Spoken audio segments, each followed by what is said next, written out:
like a dream come true. A dream, now reality. The Cup is home. We never gave up. We always believed in ourselves.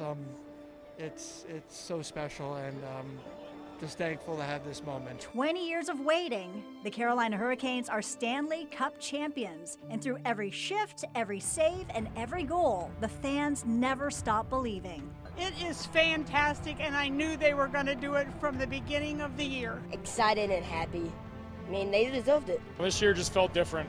I wish I could pinpoint why. Now it's time to paint this town hurricane red as the championship parade gets ready to roll. The support we get in North Carolina, it was surprising. It was incredible. The final siren sounded on a season to remember. A team built on grit, on sacrifice, on belief. It's a brotherhood, and it is family. A team that never quit on a puck, never backed down from a battle. Just the sacrifice each and one of us made to win this thing is just, it's unbelievable. 53 regular season wins, 16 playoff wins, and now the one and only Lord Stanley belongs to Carolina.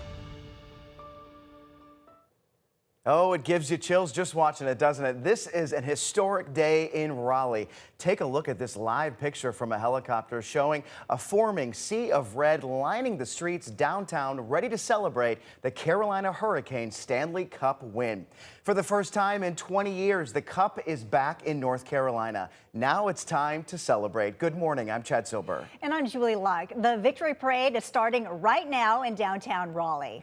WFMY News 2's Logan Campbell, Ben Briscoe, Lauren Tier, and Danielle Stein are all in place to take it all in with the thousands of Caniacs who've waited a long time for this. We are going to be starting with Danielle Stein, who is set up at the very start of the route.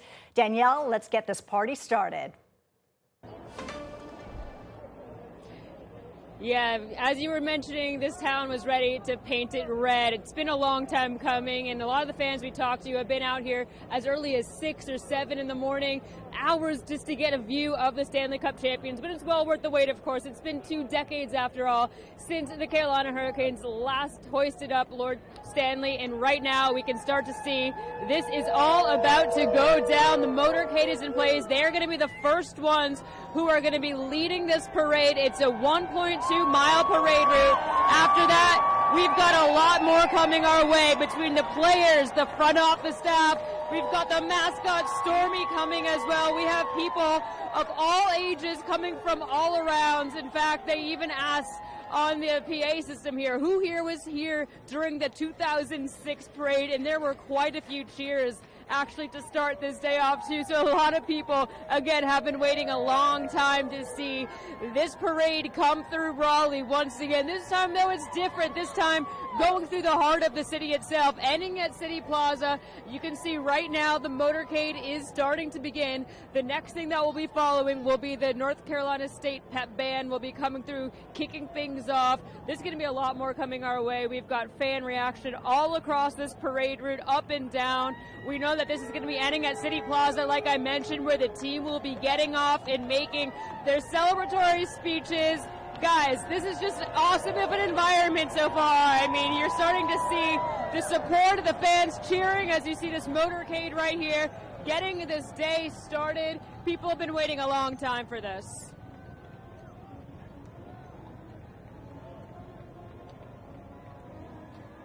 All right, and the pep band's coming through now as well.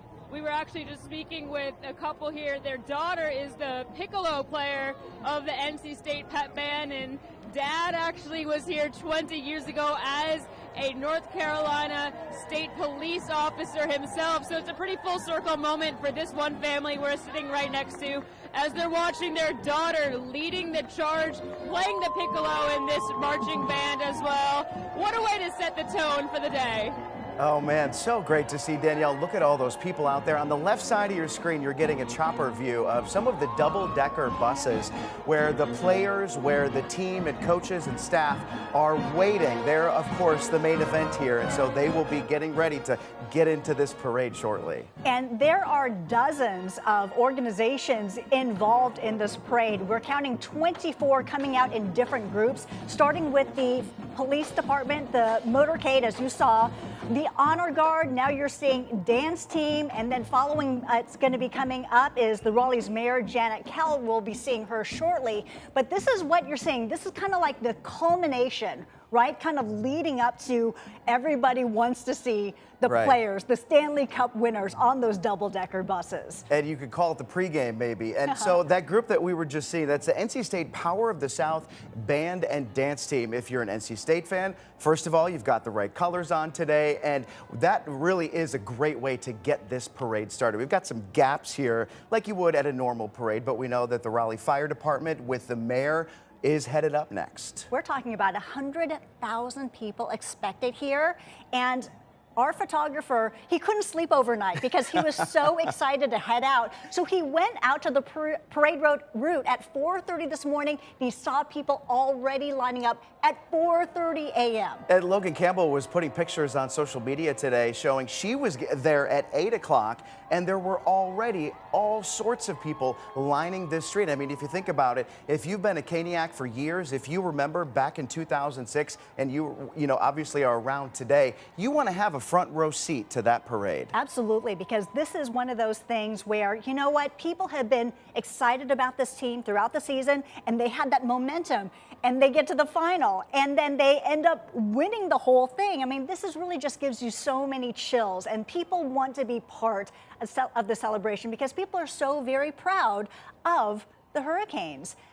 Let's go now to WFMY News 2's Logan Campbell. She is live at City Plaza. This is where the parade is going to be ending up. This is where we're going to be seeing the rally and the team speaking. Logan, what an exciting day, 20 years in the making. That's awesome. 20 years, Julie. That is a long time coming. I've been talking with all these fans who have been here since 6 a.m. And ironically enough, we are happen to be in the triad section. There's a lot of people from our area here who drove here at 2 a.m. just to get a front row spot here at the parade.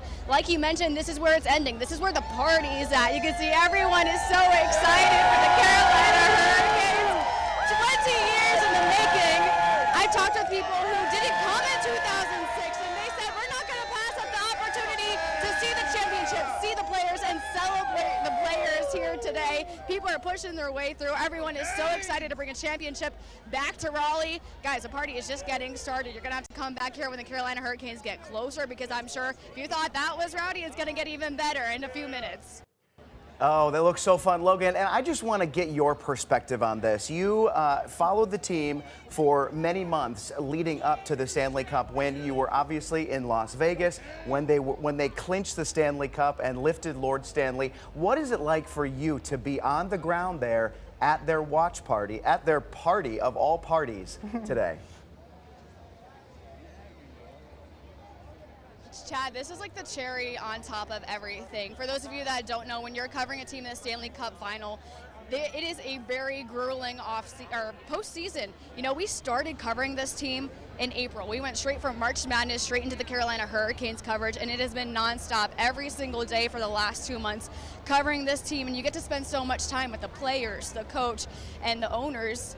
You know, you want them to succeed. You want them to win the whole entire thing. And for so many years, so many people doubted the Carolina Hurricanes. They were never supposed to be a hockey town. Raleigh was never supposed to be this big party town for hockey. And look, a championship is coming back to the South for the third straight year. And yes, it is the first one for the Carolina Hurricanes, and everyone here just wants to celebrate them, and these players deserve it. They put in so much time and effort in this team. Head coach Rod Brindamore, so gracious enough after they won and lifted the cup. We were down on the ice. He gave us 5 minutes to chat with him one-on-one, and it's not often you find a head coach at any caliber that is willing to do that for you, especially after winning the biggest game and having one of the biggest moments of his life. But that just speaks to who head coach Rod Brindamore is. He is just a guy who loves this fan base, who wants the people to celebrate this team. So this is the cherry on top. Our day is just getting started, and I just can't wait to see what unfolds and what these players are going to be like once those buses come through the section of the parade. Logan, really exciting stuff. All right, let's go back to the start of the parade route. That's where the action is right now, where we're seeing all the people. Let's go back to WFMY News 2's Danielle Stein, who is seeing all the action at this very moment. Danielle. Hey, you guys, we've got lots of reaction going on now as we're seeing some of the alumni from the Alumni Association are coming through now. And next up, we've got a good one coming. We've got Stormy the mascot. He's coming. We've got the Let's Go Canes cheers on our way as they see the mascot that they love so well coming through. He is pumping the crowd up right now, as he always does. Lots of signs on that float. We've got Let's Go Canes. We've got get loud, y'all, I think that sign says. So yeah, a lot of fun there. One that I'm looking forward to coming up in just a few is the good old Canadian boys. Those are the best friends of Seth Jarvis. They should be coming around the corner any moment now behind that. We'll hopefully get a shot of them because that has been one of the most fun storylines of this Canes team all season long. But yeah, that guy right there, that's someone all the fans know and love very well. Stormy and the entertainment team, you see them in the arena hyping you up at the Lenovo Center every game night. The kids love them, the adults love them, and you can just hear the reaction from the fans as they're coming through. There's Stormy, he's got the siren there. You see that sound the siren sign right there as well too.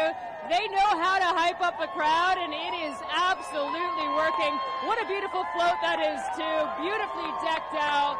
A nice touch to get this day started at the start of the parade.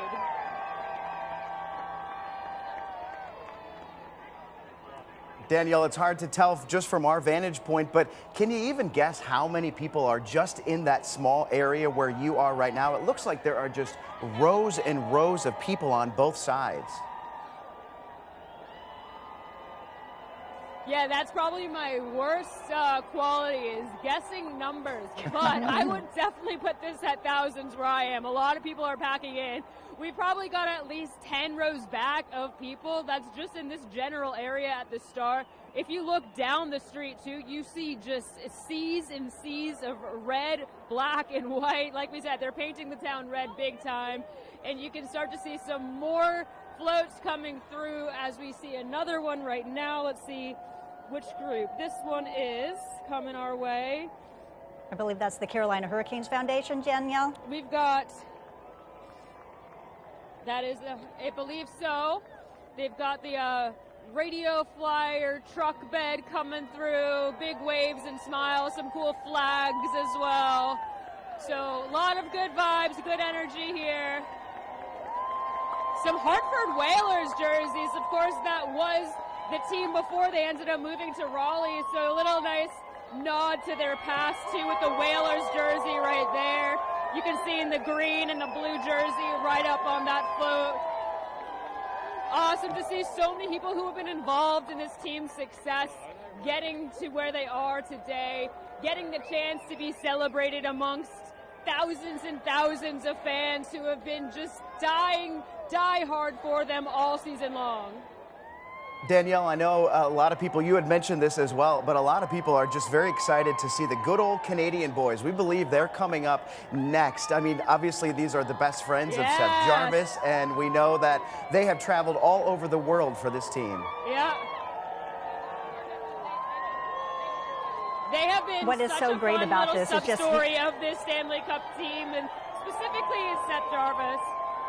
Yeah, just seeing them come out every day, seeing their Canadian tuxedos and the jackets, and then, of course, that moment where they came and had that confetti pig pile on the ice. Ah, hello, hey, Jack. This is Jack. He's one of the graphic designers for the team. He's awesome. He has all the graphics that you see the Canes do. So good to see you, my friend. And there are the good old Canadian boys right there. This is a spectacle that everyone wants to see. These are the best friends that have been Seth Jarvis's side all season long, all lifelong. They have been friends, of course, riding the trolley pup. They've got some pedaling going on. Very little, actually. They're doing a little bit less of the work, but you know, they know how to pump up the crowd. They knew how to get their best friend going and be that support system that he needed. Of course, nothing better than Seth Jarvis's overtime goal in Game 2 of the Stanley Cup Final. That was one of the most epic moments of that series against Vegas. That one was huge. That was such a fun moment for him. Of course, he was great all season long. That one, though, I think a lot of people are going to be remembering. Danielle, thank you. I love how we're talking about the best friends. I think on a day like today, everybody is feeling best friends with the Carolina Hurricanes just in general. All right, so this parade is about a mile plus long. We have crews set up all along the route. So what we're going to do now is go to WFMY News 2's Lauren Tier, who is at the middle point of the parade route. Lauren.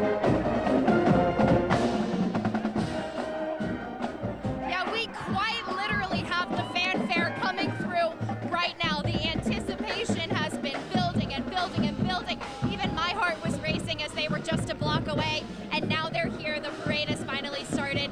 These fans are hyped. We've been talking to them all morning. Some of them have been waiting for this moment for literal decades. We have talked to some lifelong fans who are now sharing this excitement, sharing this special moment with their own kids. I talked to one dad who he remembers watching the 06 win on his couch with his family, and now he has brought his two kids to downtown Raleigh to experience that same excitement. They've ordered their jerseys for the kids, and they are ready for years to come of success for this team. As you can hear, there's kind of a crescendo of sound coming through. As the parade continues down, we've got a fire truck making its way. Everybody is super excited. We've got fans young and old from all over the state that we've been talking to. Again, waiting those 20 years for this moment right here. What a special time to be in downtown Raleigh with all of these folks who are absolute die-hard Canes fans. Let me tell you, I have learned a little bit about what it means to be such a faithful fan just with talking to some of these folks this morning.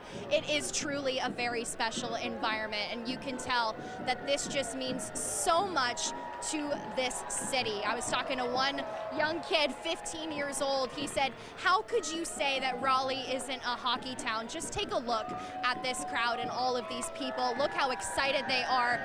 We are a hockey town. Raleigh is where hockey is. We are the NHL.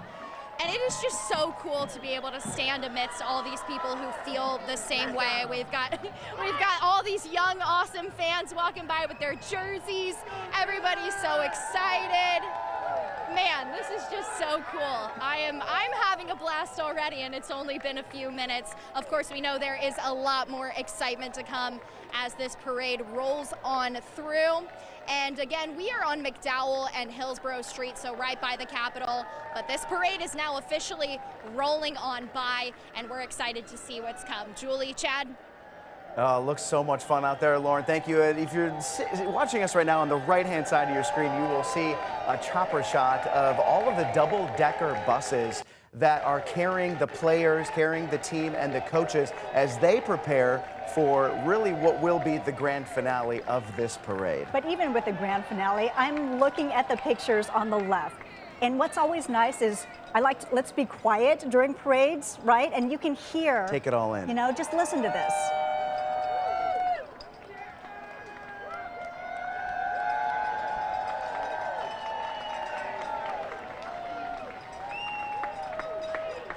No one's going to have a voice in Raleigh tonight. Oh, everyone's cheering, and look at the smiles, just the energy. I mean, this is one of these days that families will be talking about for the rest of their lives. Keep in mind, tens of thousands of people in downtown Raleigh right now. The city opened up 5 parking decks for free to accommodate all the people that headed down there this morning. And that is where we find WFMY News 2's Ben Briscoe at one of those parking decks where people are tailgating there as they wait for the players to head their way. Ben.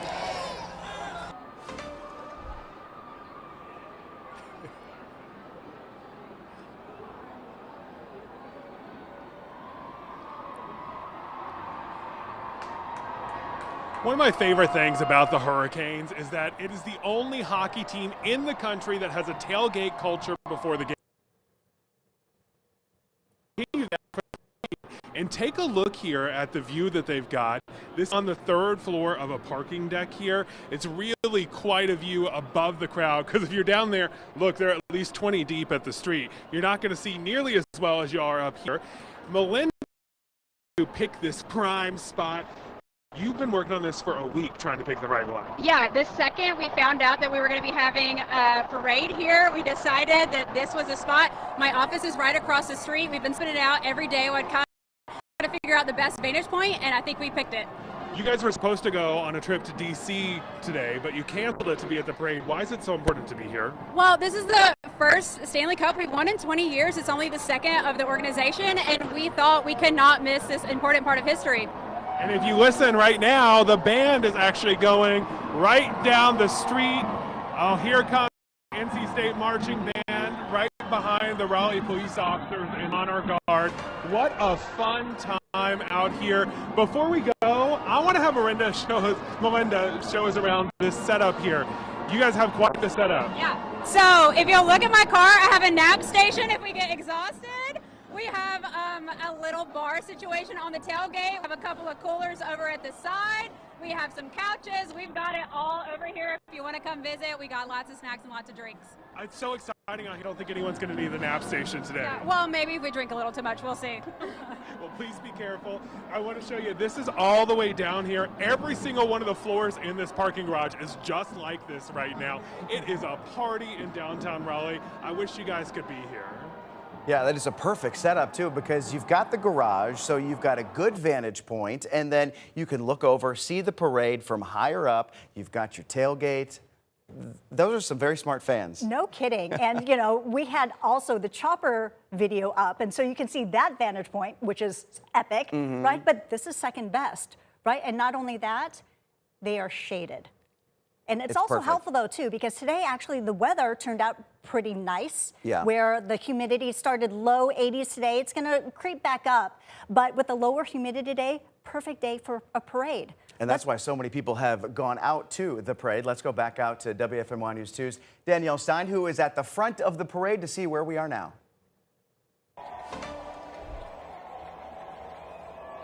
Yeah, hey guys, we got a little bit of a cool off. We actually just had one of the floats come through with a water gun, so we all just got blasted, which felt honestly great on this hot day. I know you mentioned it's not too bad, but I think we all could appreciate a little bit of cool down. Right now, we're expecting to see some of the team ownership and management starting to come through. We've got this sweet ride right here. We've got to see who is in that. Let's take a look at this car, decked out with the Canes logo. Can only imagine that this is someone of pretty high importance. Hyping up the crowd. There you go. Danielle, while you're out there, Eric? you have been talking to people. You know, what has it been? You know, what have people said about being here on this day?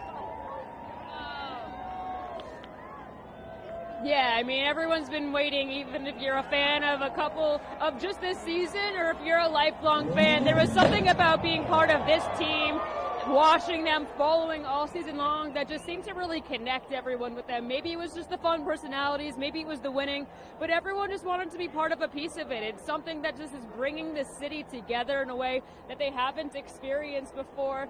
So many of these people are saying we've never been to a parade. Of course, this is just the second time there's been a championship parade in the state of North Carolina, the last one being 20 years ago. A couple girls we were just talking before, they said we weren't even old enough for the last one. So for a lot of people, this is that first exposure to what this community rallying behind a team that is winning is looking like. We're starting to see some more floats behind us right now. Let's take a look who is coming through, but I do see a cinder block. That looks like it's in reference to what we talked about a couple weeks now, the blue collar press. If you're not familiar with that story, head coach Rod Brindamore had his team practice lifting a cinder block, which weighs 35 pounds. That is the same weight of what the Stanley Cup is itself. Lord Stanley being that same weight, so little did they know they were hoisting that weight. You can see that cinder block in the air right now. It all paid off. Of course, they had no issues getting it above their head. Good practice and a good tactic from Rod on that one. The symbolism with the concrete So cool. block. And I love Wow. that, you know, because now that's just going to become a thing for years on down the road, this cinder block.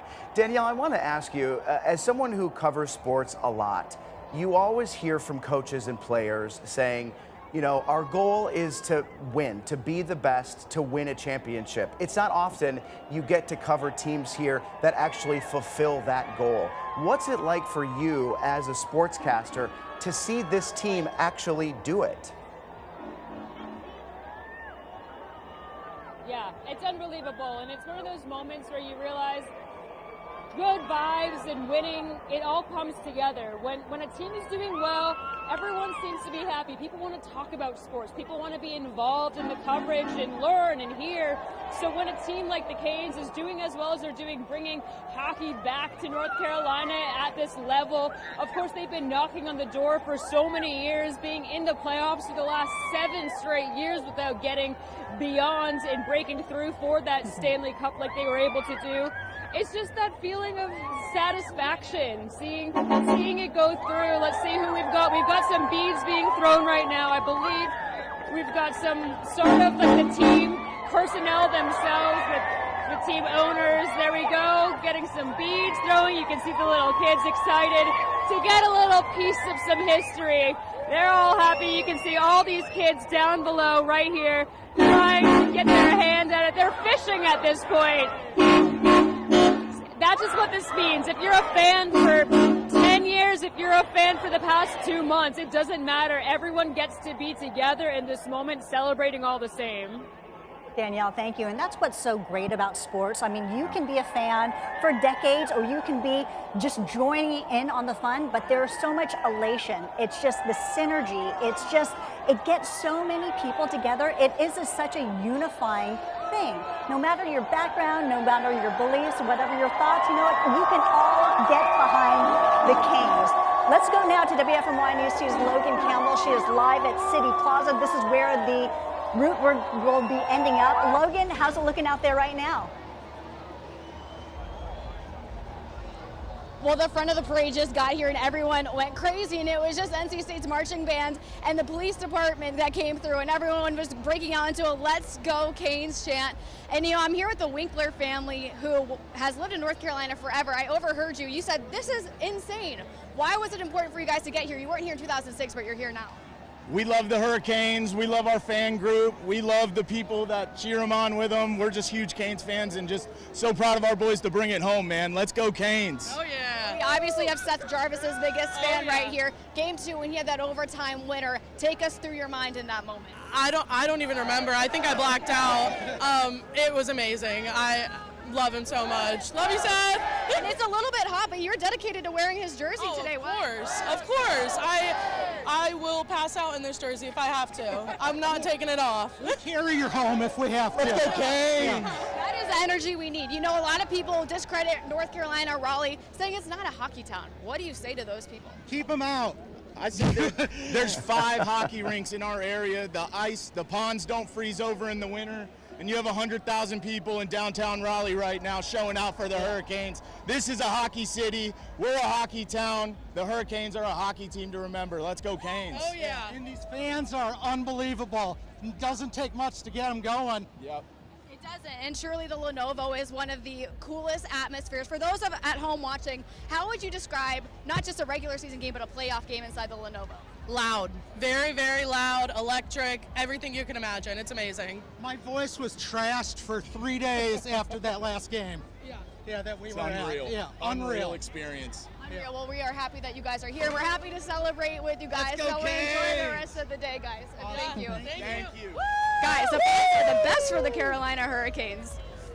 That's awesome. He says his voice was trash for 3 days. I have a feeling a lot of voices will be trash for the next 3 days. Absolutely. And, you know, I loved seeing the chopper shot on the right side of the screen there, because they showed a parking garage in downtown Raleigh that was at least 6 floors. And you could see that all of the areas were covered in people, just the onlookers, because they've got a great vantage point over there. People have gotten creative to find the perfect space and place to be able to watch this parade. That includes WFMY News 2's Ben Briscoe. He was up in the parking lot. Now he's back on level ground, showing us what he's seeing, where he is right now. Ben.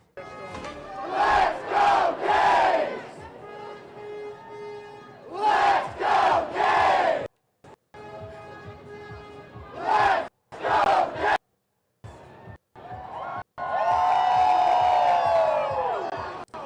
to show you on the street. Like, take a look behind me. It is so deep. There's probably 100 people. So they've set up these big TV monitors so people are able to see at least a little bit. But people are trying to get creative. You can see people on buildings up there looking out their windows. If you take a look over here, there's some scaffolding on a building, and these guys climbed up there to get a good perch. Hey, they're here from Virginia. Why did you want to make that 2-hour drive? Well, we were half-season ticket holders for about 2 years now, so it's been a constant drive for us, and we'd rather be nowhere but here. What about you? Same thing, brother. Season ticket holders would rather be nowhere else. What do you love about the Canes? Well, I love it's a family atmosphere. Everybody's together. It's so amazing. I love it. The crowd, the energy. I mean, it's nothing like it. It is the best in the world. I will tell you, I've covered a lot of these big events like this. They estimated 100,000 people. It is easily well over that at this point. This crowd keeps growing by the minute. We see even more people walking up now that the parade started. You mentioned the crowd. Why do the Hurricanes have such a big following? I think it's because it's a small market. It's passionate fans. Plus the college town. I mean, the college is surrounded. It makes the fans what they are. What are you most excited to see at this parade? I want to see Rob Brindamore, the coach. I heard a yes sir over here. What do you like about the Canes? Everything, bro. It's where we're from, man. Only pro sports team we got, so you gotta love them. Also the only national championship North Carolina has, twice now. Yes, sir. Twice. How exciting was it when they won? Yeah. Why do you like the Canes? I've lived here since I was born, and this is family right here, right? Like, it's family. Yeah. Obviously, you guys don't have a great view of the parade because there's so many people, but still, it's important to be out here. Why? I mean, it's about the culture. We're trying to establish something that lasts for years and years and even decades, and it really comes down to the family support. We've built a village, and we're really just trying to see it prosper from years to years to come. Any predictions for next year? Back to thing. Exact same thing. I'll see you right here next year. Yep. Hopefully closer to the parade where we can see. Thank you, guys. Everyone out here making the best of this situation. Look, it is a huge crowd, but it is a fun crowd. We are all so excited to celebrate our Carolina Hurricanes. I love the passion. I love the optimism Yes. for back-to-back wins for next year. But we're seeing people who are from Raleigh, but also people coming in from other areas. Those gentlemen you just saw, Virginia, saying this is no other place that they would rather be is than right here in North Carolina today. And we have been making our way through the parade line. We had some of the different groups, the team ownership, the coaches, and now the buses are starting to approach our Danielle Stein, where she is at the beginning of that parade route. Let's check in with her. Yeah, we've got the real show beginning right now. The buses are rolling on through. These are the players. The first bus, we had Brandon Bussey leading the charge. Of course, we saw him between the pipes in the end of the Stanley Cup final, and he became such a big part of the story of the end of this season, what he was able to do in his heroics. All right, taking a look up here at this next bus. We've got Jarvis, we've got Stankoven, we've got Anderson, we've got Miller, Chatfield, some big names on this team starting to come through as well. You can see they have their family, friends, wives, girlfriends joining them for this moment. The crowd is just going crazy. As you can see, confetti starting to fall from the parking deck above us. This is 7 floors of people cramming into the parking deck to get a glimpse and a little bit of shade as well. We got another bus that's coming. It looks like it's being held up right now, but already some big names. You got someone in a wig. I couldn't tell who that was. But yeah, they're here to party. They are here to have some fun. And the guys know how to do that. And they've been partying all week, it seems like. Yeah, we've seen them really all over the state taking that trophy anywhere and everywhere they could. Oh, there you see it on the right there. Somebody up front holding up the Stanley Cup as they go through another intersection. We've got a lot of fans here too. Yeah, tell us a little bit about what today's been like for you to see the players all rolling through. So amazing. We're originally from Connecticut, so we were Whalers fans, so it's so exciting to see them bring the cup home here. It's so exciting. There's the cup right there. Let's take a look at it right now. Lord Stanley back here in Carolina, lifted above. that 35-pound cinder block paying off as that is going high above the crowds right there. What a moment as the Stanley Cup is paraded through the city of Raleigh once again 20 years later. Oh man, I get the chills just watching that video. Danielle, what is it like seeing it in person? That was unbelievable. I mean, this is what everyone's been waiting for, a glimpse of Lord Stanley, and of course, the guys have all been getting their chance of holding it, taking care of it, drinking out of it, whatever they want to be doing, putting their baby in it. I think we saw a couple shots of guys doing that as well, too. But yeah, this is just, you're seeing now the crowds are starting to move because that was the last bus, and everyone's going to try to migrate down to City Plaza to be at that ending celebration, hearing those speeches. So you're starting to see a lot of movement now because people are all going to try to walk that 1.2 miles down to City Plaza to get to where the party's at. Oh boy, looks so fun. Jordan Stahl holding the MVP trophy there. Not sure who's actually holding the Stanley Cup trophy from our vantage point, but we are going to attempt to see that coming up here in a little bit. We know that Lauren Tier is a little bit delayed down the parade. Let's check in with her now. Stand by.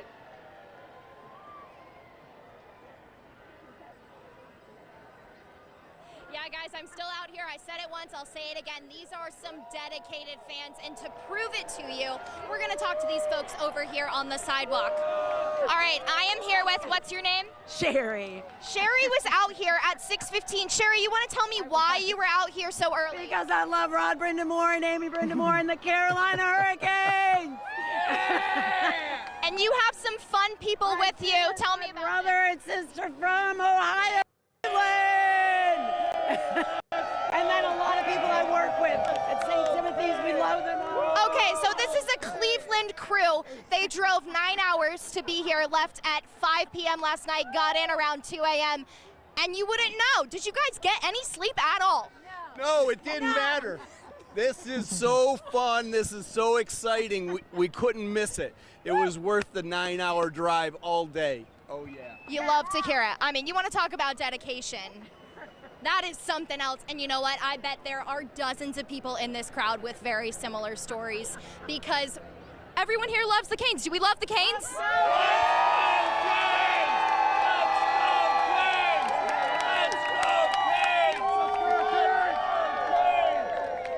And it just keeps going. Yep. Oh, we've got the chants going already. Of course, this parade is still rolling through. So many fun things to see. We just saw a gentleman pass by in a trailer holding up the cinder block. I know Danielle was telling a little bit about that backstory. What a cool thing to see. And it's so cool to see all of these fans join in with this hype. So many honking horns. We've got all these fancy cars coming through. Let's go, Canes! Woo! Very exciting stuff over here. And of course, no, this excitement is nowhere near. We're all patiently waiting. Yes, it looks so fun. And, you know, sorry about all the delays here. We've got, you know, think about 100,000 people in one area. And, you know, everyone's using their streaming, right? Everyone's taking their videos and doing all that. Right. You know what, Lauren? I love to see all the different T-shirts and all the different logos, too. In Rod, we trust. Just classic. Such good stuff. So good. Hey, Logan Campbell is at the area where the parade is ending. How's it looking there, Logan? Hey, Chad. Well, yeah, things are getting a little bit rowdy here, and let me just show you why. We have a group of boys who have decided to take it upon themselves to climb up the side of a building and go on the roof. As you can see, there's well over 10. There's probably 20 up there now. They're helping each other up. Everyone is just trying to get the best angle that they can to see the Carolina Hurricanes come through. And we even have people in a building clambering the windows up in a building on the side of Davie and Fayetteville Street. Everyone just wants to see the Stanley Cup champions, and deservedly so. It's the first time in 20 years that the Cup is back in Raleigh, and it's just a party. We have the horn guys next to us. My head is ringing just a little bit, but it's worth it. The fans have been loud. It has been crazy down here. We had The broadcasting team just come through. Everyone was going insane when they saw them. We're still waiting for the players. Everyone is holding their signs up, just eagerly waiting for the Stanley Cup champions to make it around the corner here at the end of the parade. And when they get there, Logan, we just saw what it was like when they went through where Danielle was, and the place went wild. So I can't wait for them to get to you. Oh gosh, we're gonna have to come live here. I'm sure you're gonna not be able to hear me because it's been so loud the entire time. Yeah, it's true. It's like that like put your microphone closer to your mouth because we can't hear you. Logan, thank you so much. They should be there momentarily. And you know what? They're going to be passing by Ben Briscoe momentarily as well. Ben Briscoe, where are you right now and what are you seeing?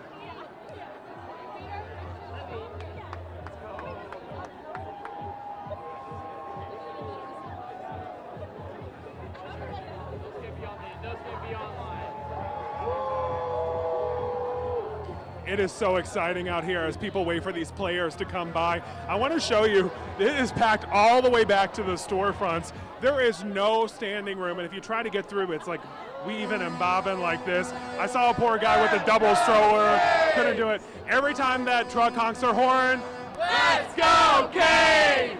It's so much fun out here. We are full of people from all over, including some Chapel Hill folks. Why'd you come out here today? I mean, we're Canes fans for the last 6 years. We weren't Red Wings, but we were like, come on, the Canes got it all. They got the Stanley Cup. Sounds like you made a good decision to change finally. We sure did. Heck yeah, go Canes! What do you like about the Canes? They are my favorite team.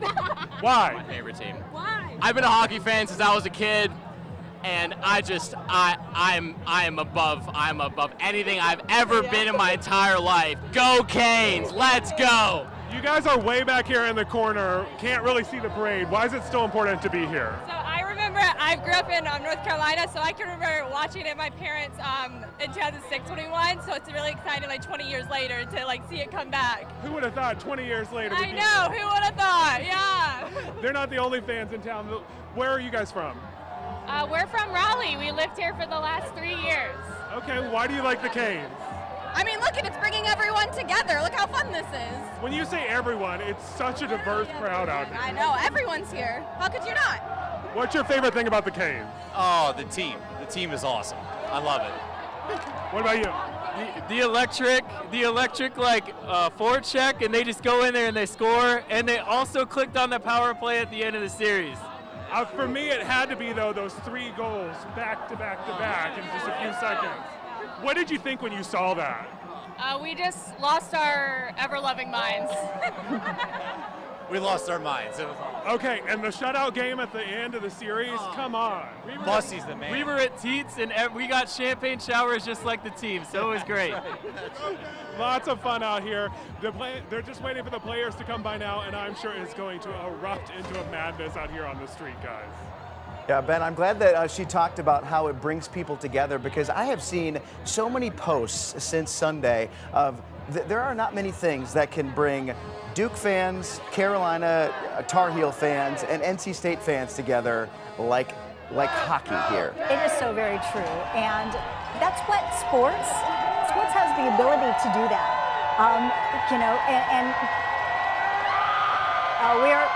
We're looking at Head coach Rod Brindamore, right Look at there. that. Boy, he is just in Rod we trust. On top of the world today. Kind of surprised he has his shirt on after all of those pictures of him went viral the other day of him hoisting the trophy shirtless. But boy, he has just had an incredible career so far. No I mean, kidding. thinking back to 2006 when he was a captain on the team, and to win it then, and we showed pictures earlier this week of him riding in a convertible down those likely same streets of Raleigh 20 years ago, and now to hoist the trophy again as a coach has just got to be an incredible feeling. It's just one of these things where today it's all about memories, right? And it's not just about the team, it's also about the fans. Ben was talking to the one person who was saying, you know, we really can't see very well. It's really not a matter of that, right? It's about having that camaraderie, having that friendship, and having this moment to be able to celebrate together. It's something that you'll never forget. The fellowship of it all. And we are seeing from this vantage point now the buses coming by with the players on top, these double-decker buses. And we know that we will eventually see the bus with the Stanley Cup. I believe it's the last bus. And we know that, boy, just think about how much fun these players are having. You know, when we were talking to Danielle earlier, every team of every sport wants to win a championship. Sure. And only a very small percentage of them actually get to that point. And so for these guys to have this win, to have this on their bucket list, right, and to cross it off has got to be just an unbelievable feeling. Right, because I mean, this is what it's all about, right? You do the practicing. I mean, this is decades in the making for the players, right? They probably played when they're younger, oh, yeah, in college, went on and, you know, trying to find the right fit. And it's also, you know, we talked about synergy. Like, you have to have that in a team. Yeah. And that's what this team had.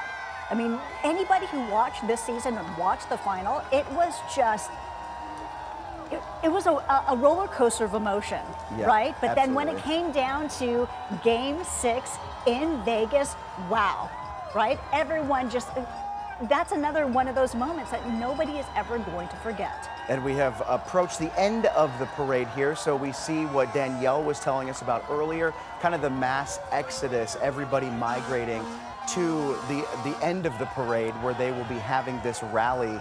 But boy, just so cool to see. You know, and the city of Raleigh predicted there were going to be about 100,000 people at this parade, and we've heard from several of our people out there that it feels like it's more than that. A good example of that. So on Sunday for Game 6, ahead of the game, Lenovo Center was selling $10 tickets to watch the game inside Lenovo Center. Obviously, it was an away game in Vegas, so they were selling $10 tickets to fill up the stadium to have a watch party there. Easily done. Easily done. A friend of mine tried to get us tickets to this, went on Ticketmaster, sent me a screenshot of being in the queue at number 66,000. Obviously, the arena can't hold anywhere near that amount, but it just goes to show you that there is just such a large urge, such a large want from fans of this team, from Caniacs, to be there for this moment for these guys. Very much so. And I know somebody who actually did end up spilling out into the crowd, so you were not at the Lenovo Center inside, but you're outside watching for Game 6. That's when they won it all. That was just... talk about a moment. That is a moment for you. Absolutely. You know, and I can admit that I am very much a bandwagon fan. I really started paying attention to these games, to this series back at the beginning of the playoffs, end of the regular season, and really just kind of fell in love with the culture. A couple of my friends brought me out to a couple bars, watch parties, to watch this. There's the Stanley Cup there in our live shot as this parade gets over here. But it was just extraordinary to be able to be a part of the watch party outside Lenovo Center when they ended up winning the Stanley Cup, because I was really able to get a good sense of just the type of culture that this team attracts. Again, it's what other thing in our state can unite fans from Duke, Carolina, right, and NC State? Or not even that. I mean, say if you're just really not a hockey fan, this is something that football fans are watching, basketball fans are watching. You know, this is something that everyone can get behind, because this is really a matter of, we are so proud of North Carolina, and so this just is an example of showing off our pride. And boy, think about the domino effect that this will cause in the years and decades down the road. I mean, think about how everybody is still talking about the 2006 win from the Stanley Cup. That was 20 years ago. Right. Think about how this will help really improve and grow the fan base. And think about all the people who are at this parade today that will, in 20 years, still be remembering and talking about this moment. Right, and this is such a momentous day that's putting North Carolina on the international map. People are watching this parade and saying, wow, look at those fans. Look at the elation. Look at that excitement. And look at all the people who support and love this team. You know, when we see a sea of red, that's a sea of love, too. Yeah, it's great. And so Logan Campbell is at the end of the parade route where this rally will be happening. Let's get back out to her. Logan, I'm sure the atmosphere is picking up out there. Oh, Chad, it is amazing. I'm really getting my athleticism tested, though. We had a beach ball coming around, had to dodge that a few times. But if you remember during the playoffs, a huge movement was the tarps are off. That is when the trajectory of the Stanley Cup Final Series changed for the Carolina Hurricanes, when they were able to come back and win and beat Vegas. The tarps are off in this section with all the boys that are on the roof. They're bringing the vibes, a good energy. Hopefully you can hear me over the air horn. Was waiting for that to happen. But we might be at the end of the parade, but the energy is getting high. Everyone is so excited. Training staff and coaches just made their way through. But everyone's excited for the players to get here. It's only a matter of time, and I'm sure this place is going to erupt. And I just hear people screaming, here they come, here they come. So everyone is ready to see the Stanley Cup champions. So we want to see over your head, Logan, like from your vantage point, can you see, like we saw Anything? a fire truck come through. Are you able to see any of the double deckers from where you are at this point? We got the cup. No, I unfortunately did not get the height genes in my family. I'm 5'4", and everyone in front of me is significantly taller. I told our friends that we talked to earlier today, you got to tell me who's coming because I can't see, and everyone's just pushing their way up. We have little girls who are standing on chairs, little kids sitting on their parents' shoulders just to see. Everyone is dying to see the Stanley Cup champions because it's the first time in 20 years. And literally everyone's pushing their way up.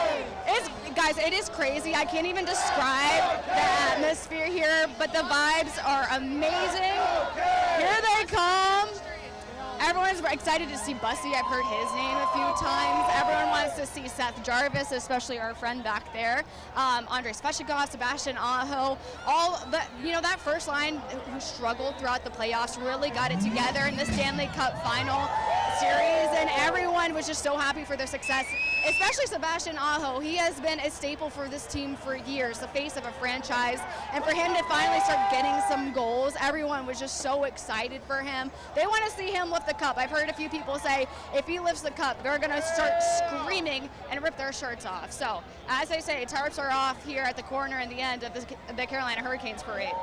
Oh, that's great. Logan, I know I'm sure you've seen a lot of kids running around this area as well. I just imagine what this is doing for them and their fandom. Chad, they are truly so incredibly lucky. You know, I grew up in Washington, D.C. I was lucky enough to see the Capitals win a Stanley Cup. I was lucky enough to see the Nationals win a championship too. But I was older. I was in college when that happened, and these kids are like 8, 9, and they're getting to see a Stanley Cup come to Raleigh. I mean, this has got to be a core memory for them forever. You can hear the Bussy chants going. We have a few families from the Triad here. Their sons and daughters are chanting Bussy because that guy had one heck of a Stanley Cup final, stepping in for Freddie Anderson, making those incredible saves to make it 0 in Game 6.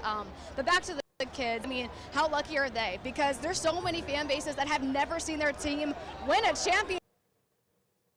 They're getting to experience it first. His family to the left of us, they left from the Triad at 2 in the morning to get here. They were here at 5, and they said they had no problems, but it was worth it for their whole entire family to experience this together. And that is truly so special. And one of the best things about sports is how it brings everyone from all ages and sizes and genders together. And Logan, you will have to prepare yourself, brace yourself, because we know a wave of red is headed your way. As this parade starts to end further down the route, people are trying to make their way toward your area so they can watch this celebration. You can see the double-decker buses on the right side of your screen coming through all of the tall buildings. They're really approaching where you are, and you're very close to a grand finale here shortly. Oh, I'm so excited. We cannot wait, everyone. It's like they know when you're tossing to me because everyone starts screaming, but everyone is just so excited to see the Carolina Hurricanes. Me too. You know, I spent so much time with them over the last few months. I haven't seen them. This is the longest I've gone without seeing them since April, so I'm excited to see them come through and lift the cup again. You know, it was cool to see it. I mentioned that little girl. She's from the Triad, so it was cool to get her on TV. But the family's coming. The boys got the ball up on the roof. Everyone is just so excited to see the Stanley Cup champions make their way through. Yeah, Logan, you had talked And it's gonna about be loud. how It's gonna you be have crazy. been I think I might following have to them. plug my ears for that one.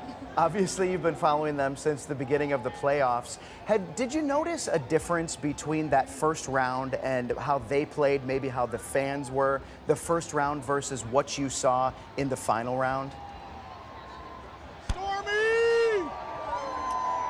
fans are always so loud. It doesn't matter what the game is, where the series is at. They're always gonna be loud. But that first one was something I have never seen before. I actually started, and this is a little embarrassing, but during Game 1 of the Stanley Cup Final Series, I started tearing up because it was so special. It was so loud, and just the fan bases doesn't.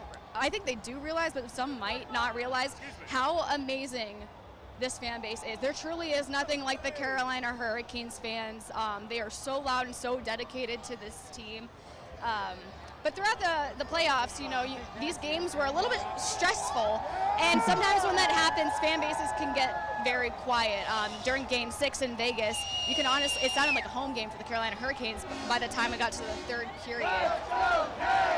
But they just, no matter what the circumstances are, the fans are in it. And we saw that throughout the playoffs. The Carolina Hurricanes were down, but you don't count them out because of the fans. The fans brought them to life through every single series of the Stanley Cup Finals. And it's just so incredible to see the effect that they have on this team.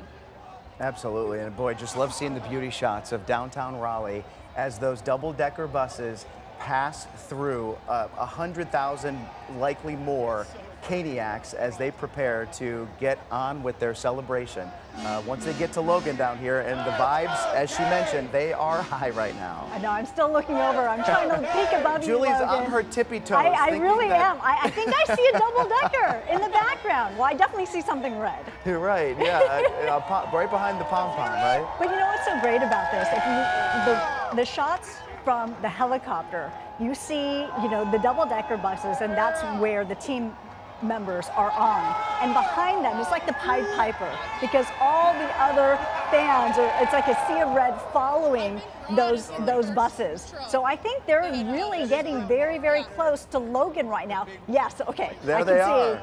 Logan, we can see the buses. You can't see the buses because you're so short, but we can see the buses, and it looks like they're about a block away. She's petite. Oh man, I just can't. Guys, tell me wish who's I coming. was there. I really can't see. Okay, just Logan, listen for it, because you will hear the crowd going crazy. Yeah, so kind of let's paint you a picture here, Logan. It looks like there are 3, maybe 4 double-decker buses, and you have the players along with, I imagine, spouses, girlfriends, other people associated with the team. On top, many of them tarps off, all of them drinking and having a good time, waving to the fans, and then that last bus is the one that has the MVP trophy as well as the Stanley Cup, and boy, are they showing it off.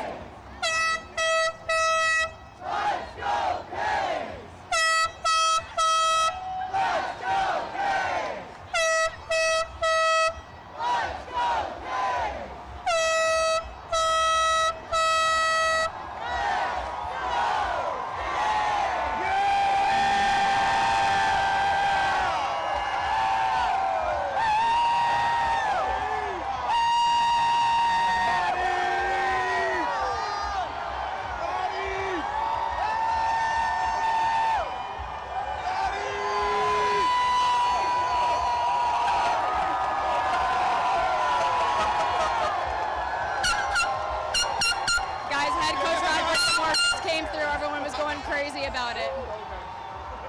That one's worse. Yeah, mine's loud. And Logan, we just saw head coach Ron Brindamore go by. Unfortunately, you probably missed that. But just know that after him are these double-decker buses. And the hope is they're tall enough that you might be able to see over the people in front of you. But here they come. And of course, they got that bussy chant going.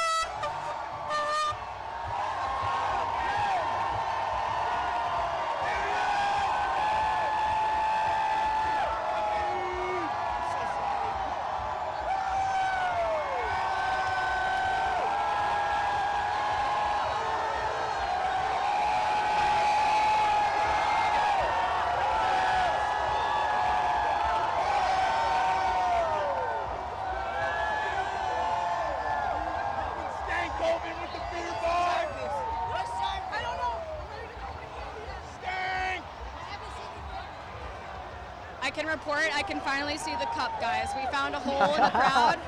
There it is. I have some visuals, my 5 self.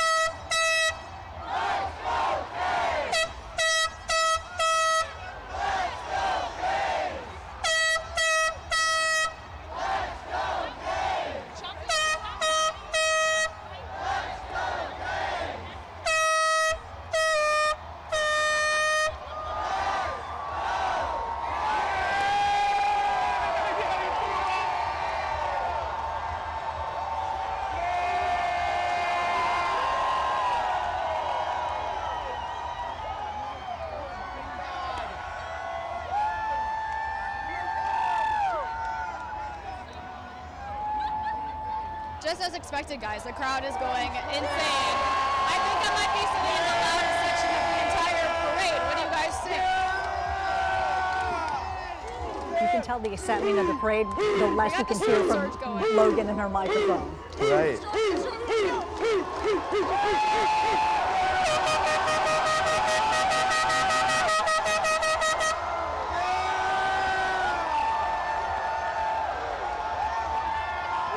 This is the moment the fans have been waiting for, where Logan is.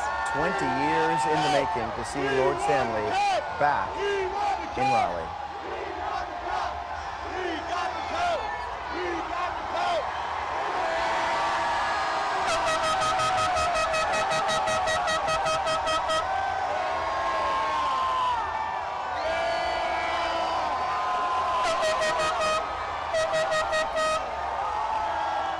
All those months of hoisting a cinder block paying off today. And on the right, you've got a live picture right now as the NC State Power of the South Band and Dance Team. They are, actually no, they're part of the Canes here, but they are on that stage just waiting to welcome the guys as they round the corner and get to the end of this parade. Look at all of the people from the sky.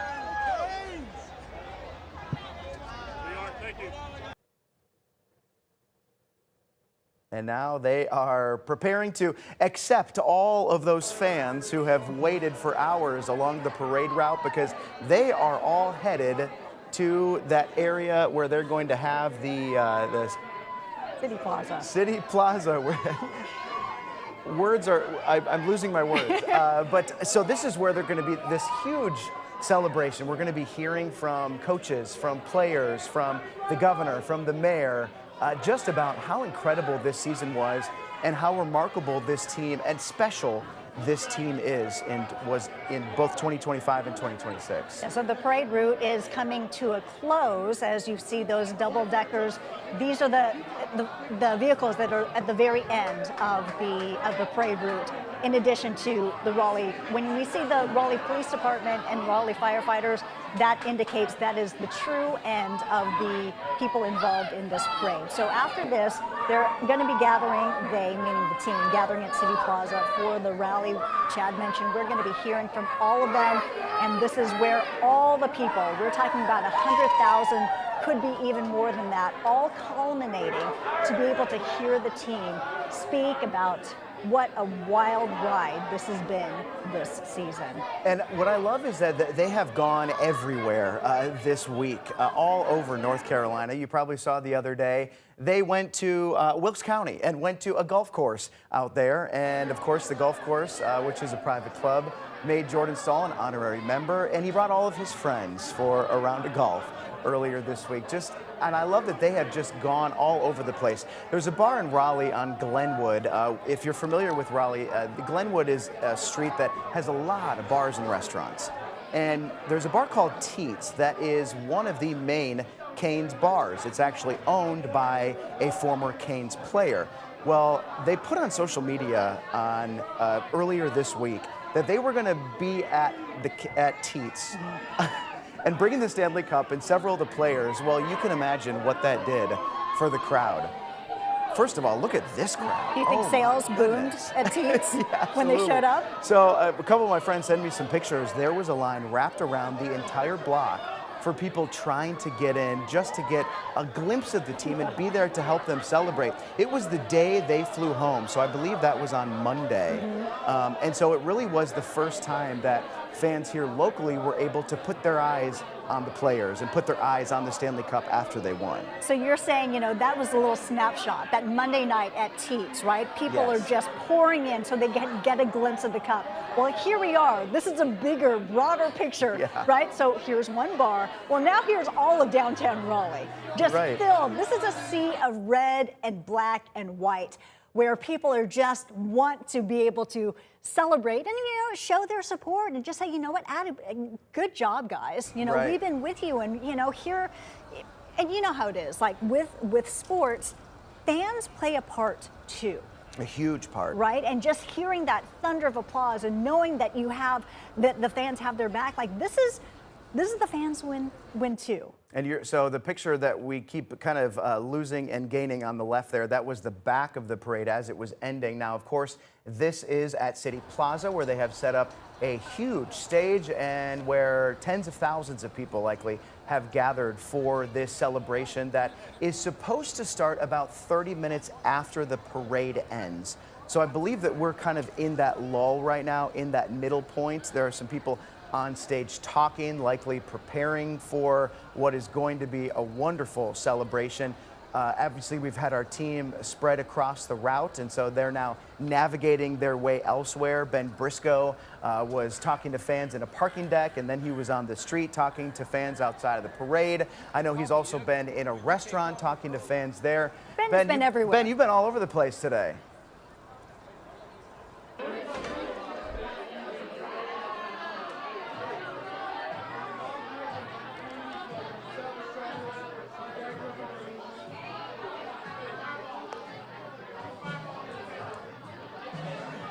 Well, so have these fans. They are really making their way up and down this parade. As soon as the players pass by on the street, there was a huge crowd of Hurricane fans. They all flooded in here to this bar.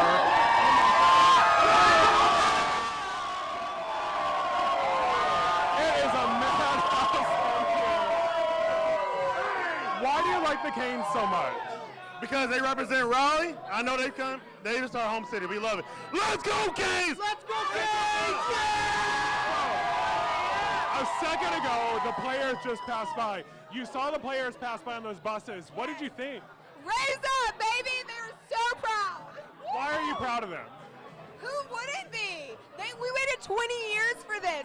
20 years. And they did it. And they did it. They did it. Ron, shut up, Ron, because you are the fucking captain.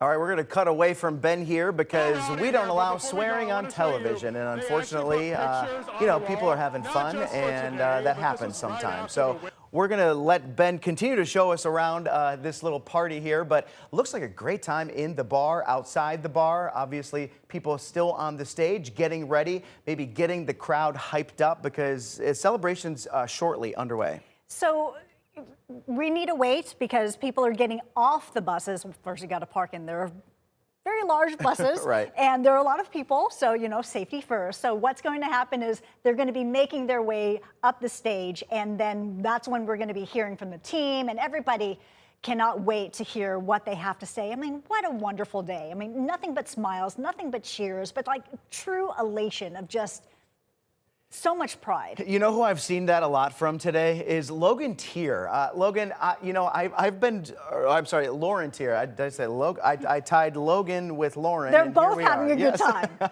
But Lauren Tier, you have had so much fun out there today. How's it been?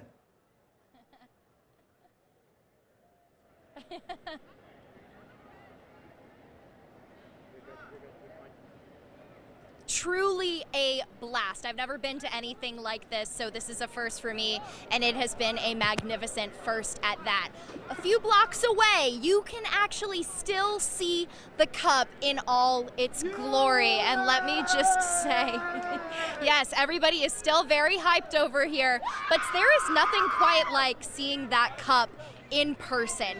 It is shiny, it is big, it is beautiful, and it is even cooler to see this team that has worked so hard hold up that cup and show their love for this city. And it's not just the team that loves this city, obviously. It is the fans. It is the fans who make this team, and it has been so cool to be in this environment. I mean, how could you not just be so hyped up? I am like, the adrenaline is rushing through me like crazy. My heart is pounding. Every few seconds I get chills because this is just a once in a lifetime kind of thing. And what a special day to be able to share it with some of these fans who have really been through thick and thin. I love that. I think Lauren is our newest Caniac. What do you think, Lauren? She's wearing a red. So go down all the way down there. Hey, I will say I have a lot of red and black in my closet, okay, thanks to my college days. So who's to say that that wasn't some sort of prediction that maybe I would be a Caniac in the future? If they will have me, I will gladly join, okay? This fan base has been so awesome and welcoming today. I think it would be a good one to join. I really would not mind that. She has joined, and I think tens of thousands of others have joined. Yeah, absolutely. I mean, just look at this shot of all of the people who, so that was the parade route, and obviously the parade is over, and so they have taken down some of the barriers, and now all these people are now headed to City Plaza, where we just know it is going to be quite the party. Lots of people out there obviously having fun. It's the perfect day to take your tarp off. Take your tarp off. I love that saying. Oh man, it's been so cool to see this. It is so great. And you know what? All we see is nothing but smiles. So in that live picture with Lauren, you saw everybody kind of walking up the street. So this is where they're heading to. This is City Plaza. This is where the team is going to be speaking momentarily. As you saw, though, they are still on those double deckers. So we got to wait until everyone is able to get safely off the bus and get onto the stage, and we continue the program. But, you know, what a day. You know, we're talking about 20 years in the making. Like, think about this team came from Connecticut 20 years ago. It was in '97, and they actually played in Greensboro for a couple of years. So, like, this is the reason why, too. I mean, of course, all of North Carolina is so proud of the Canes, but there's a true connection to the Gate City in that they were here for a couple of years before they went on to Raleigh. And I love that, you know, the real OGs know that Greensboro is the original home of the Carolina Hurricanes. The OGs, yes. So yeah, they were building the stadium or the arena out in Raleigh, and so they played here for a couple of years. And how cool that now we have the Greensboro Gargoyles, which is the ECHL affiliate of the Carolina Hurricanes. Right, it's all coming full circle. Very much so. All right, let's head back now to WFMY News Studios, Ben Briscoe. Ben, are you still inside that bar, or are you making your way out?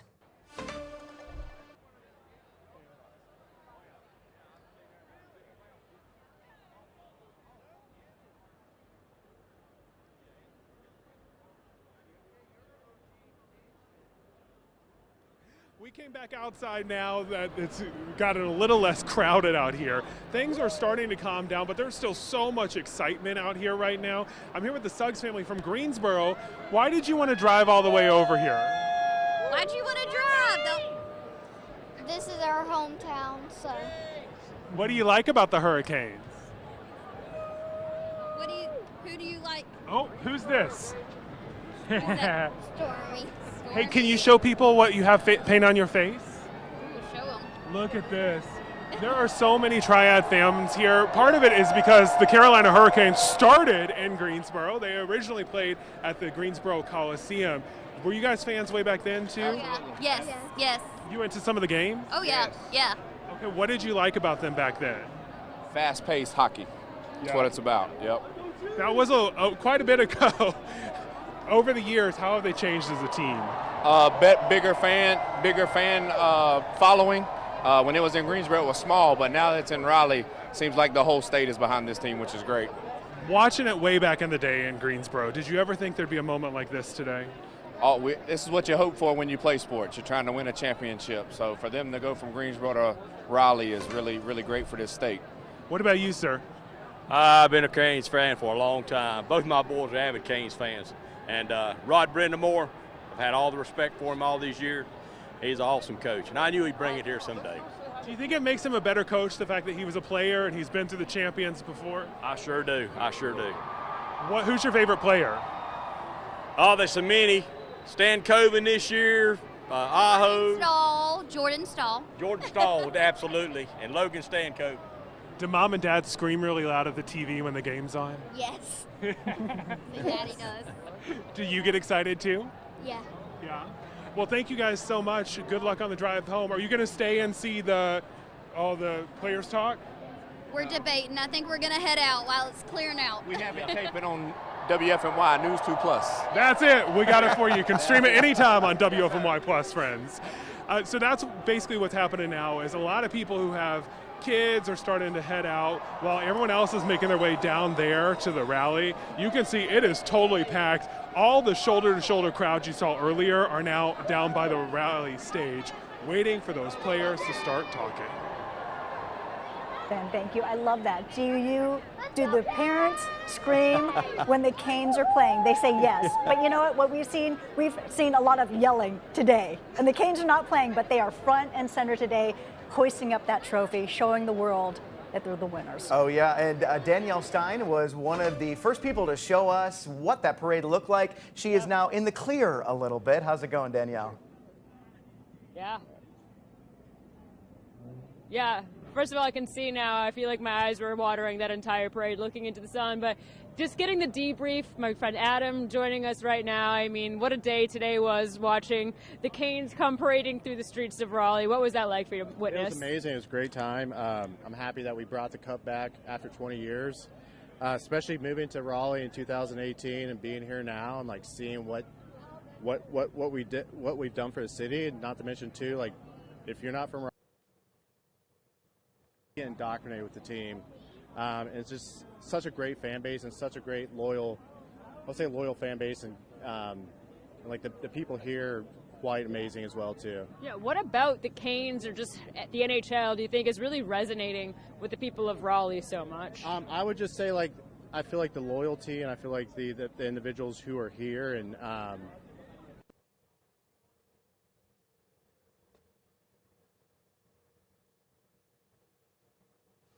All right, clearly we're having some technical issues here, but we're going to go to Logan Campbell now, I believe, who is with Coach Rod Brindamore. Forget that there's a...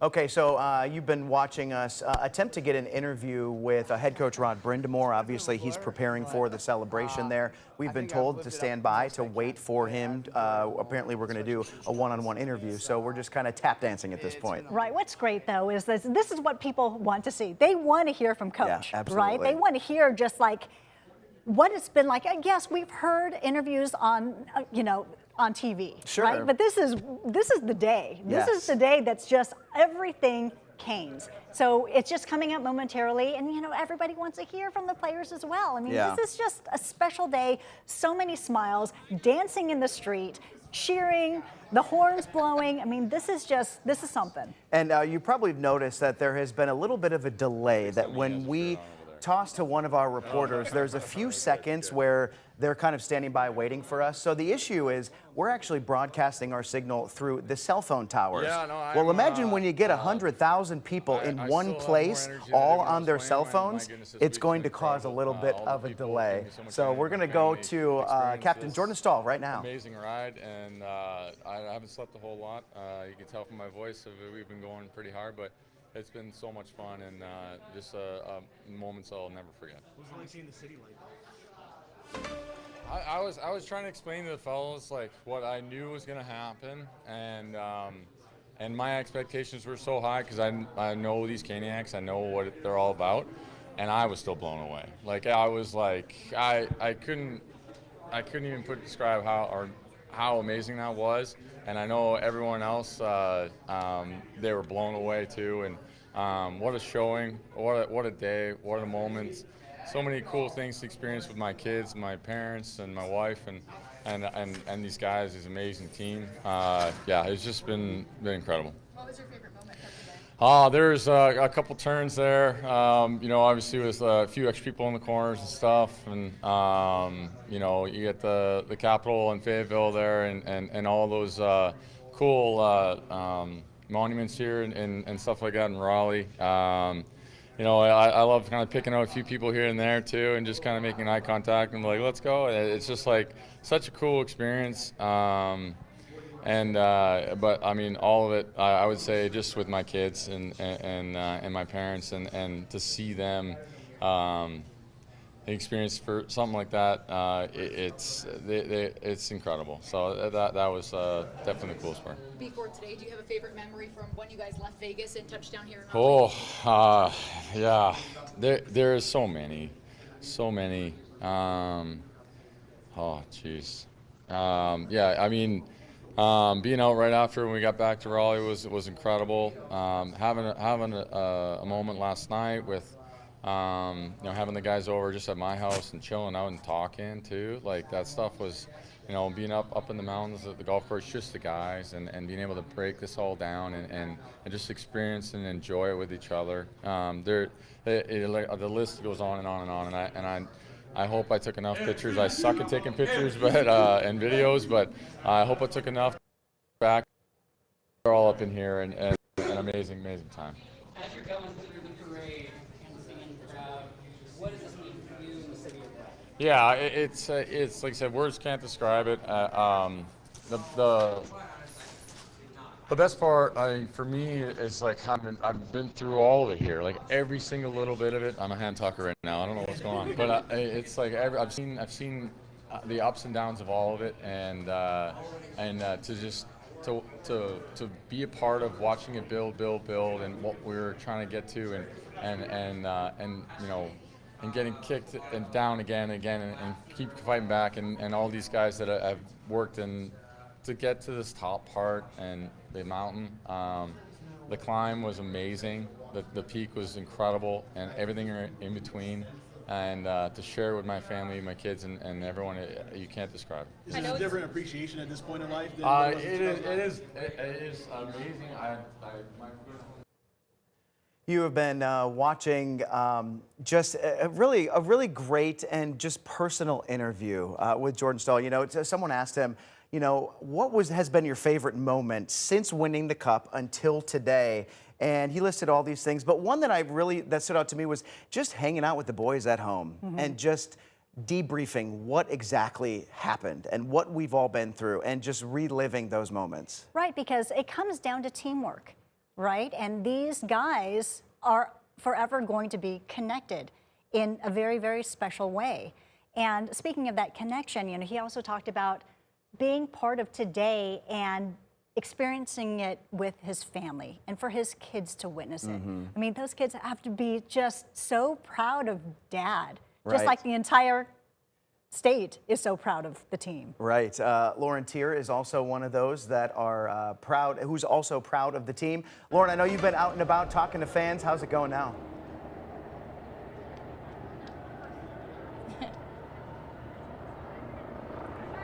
Of course I'm proud of the team, but I'm not the only one. We've told you a lot about how people made journeys just to be here today. I'm with the beautiful Brittany and Alec from High Point, and they actually took the Amtrak this morning. Guys, tell me a little bit about your journey and why it was so important for you to be here today.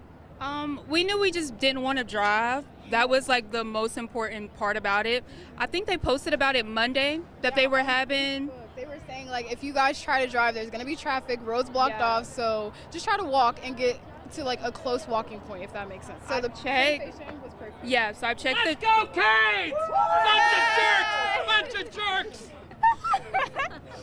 Yes, but the train was sold out. It was sold out. Yeah. And what was the atmosphere like on that train car? Was it filled with Caniacs? Oh, for sure, for sure. To get here, like, oh my gosh, Every like car, everybody. and then the train got delayed. I don't know why, and we were just sitting there. Mingling, just talking to everybody, and everyone was saying like where they were from and all that. I was like, cool vibes everywhere. Yeah, cool everyone vibes was so everywhere. nice. From but- Chicago. All the way from Chicago. You met people from Chicago that were here just for this. Just for this, guys. They said. Oh, sorry. No, go ahead. They were saying that they were going to treat this like the Knicks parade. I was like, oh wow, that's crazy. Yeah. So on the train, someone was from Charlotte. He drove all the way to Cary, got on the train to Cary to Raleigh. Okay, so as I said before, there are clearly some very dedicated Caniacs that had to be here today. Tell me a little bit about y'all's background with being fans and how special this team is. So we recently just got into it in January, and then I put her on, and then I was just updating her with the stats. I was like, you got to lock in. The game is on tonight. We went to like a watch party for game 2. Oh, I bet that was We lost that game. It was game 1. Oh, it was game 1. We lost that game. But I had hope still. It was still fun. Yeah, it was still fun. And you never lost the hope, and now you're here, and how are you feeling? Excited. I had a blast back there. We saw Stank. We were on the porta potty, y'all. I hope someone got that. They made it on top of the porta potties. They got a great vantage point. I'm so happy for you guys. Happy to be here with you, and just enjoy this atmosphere. It's really, really special. Thank you. We're glad that they are safe. And you know, what's so lovely to meet all these different people out there is that, you know, you have new fans, also old fans, but right now what we're seeing is just true dedicated fans. WFMY News 2's Ben Briscoe is now at another location checking out before the actual rally gets underway. Ben.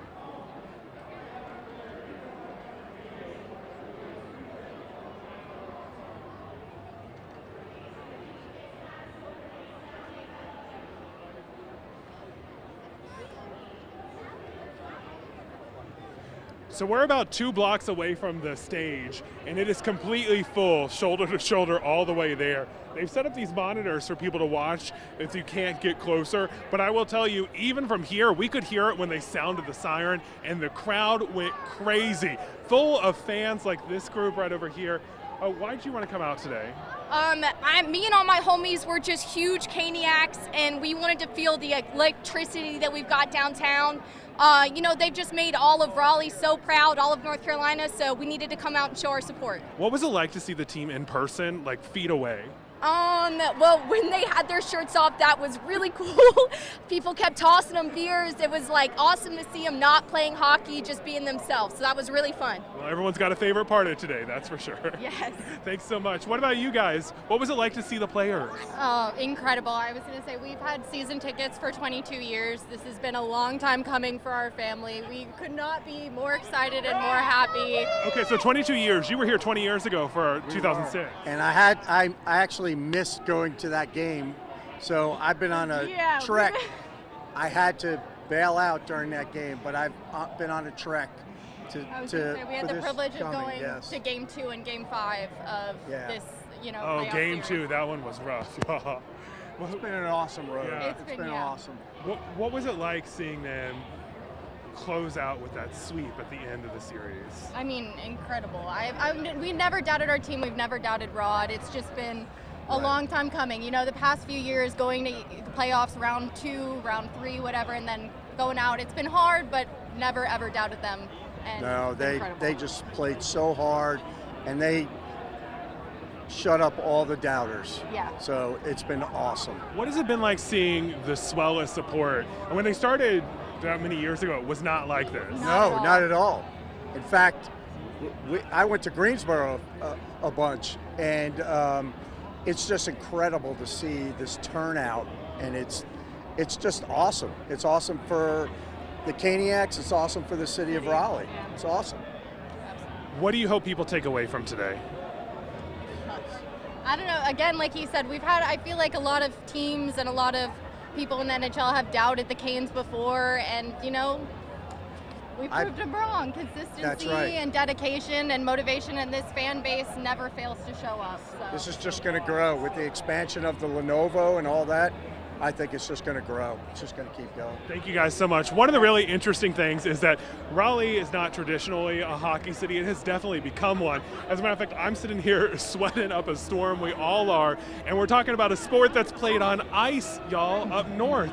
It just seems unreal that this is happening right here in our state. And it is a long time coming. And these fans are so excited to be a part of it today. Ben, thank you. Boy, I love to hear from fans who were around in 2006 and just to see the progression of the team, of the culture, of the franchise. It was really great to hear from them. It's nice to hear it too, because they have been with the team from the very, very start. Right. Right. Those are true diehards, and what what a way to be there today. And so, for them, they got to witness it and they're part of it. And they got to say, you know what, we've been with them and we've been supporting them. Hard work does pay off. Right. So you can see on the bottom right side of your screen there, this is the Canes crew on the stage at the final area for the celebration, just getting fans pumped up. They're also doing a little bit of tap dancing. We're standing by a little bit while the players and coaches get interviewed like we just saw with Jordan Stahl there. And so we're going to continue on and we're going to, monitor what's happening. Yes. But talk about so much other stuff. Yeah, as you know, it's been 20 years since the Carolina Hurricanes won the Stanley Cup. While a lot has changed, some things really haven't. Yeah, there are several parallels from this year's team to the 2006 Stanley Cup team. But we do have to start with Rod Brind'Amour, of course. 20 years ago, he was on the ice for Carolina, lifting the cup as a player and team captain. He's only the fourth person to win the Stanley Cup as a player and coach for the same franchise. Before Brind'Amour was named the Hurricanes head coach, the team missed the playoffs 9 years in a row. Once Brind'Amour got the top job, Carolina's postseason fortune changed. The Canes have made the playoffs and won at least one series in each of the last 8 seasons. And now players are happy to see Brind'Amour lift the cup for the second time. Just take us through your mind in that moment tonight when you lifted the cup for the second time. The first time, it was like a piano off my back because I hadn't won and I'd been grinding it out forever as a player. Now I was just it's just so a moment where you're just so happy for the guys that they get to experience it. So it's just a totally different feeling because you're happy for other people, and that's actually more rewarding. It's really weird. So I'm very fortunate. I was the first guy to give him a hug, and he's been in my corner since I got here, and he's the reason that I've stuck around as long as I have. And there was times I didn't know if I was going to stay, and then he gets on the phone and calls me and says, "You can't leave." And I couldn't imagine not being on this team. It's huge, he's been playing in NHL for a long time, and we wanted to do it for him. He's a coach to win the Stanley Cup, so it's special. I love Roddy.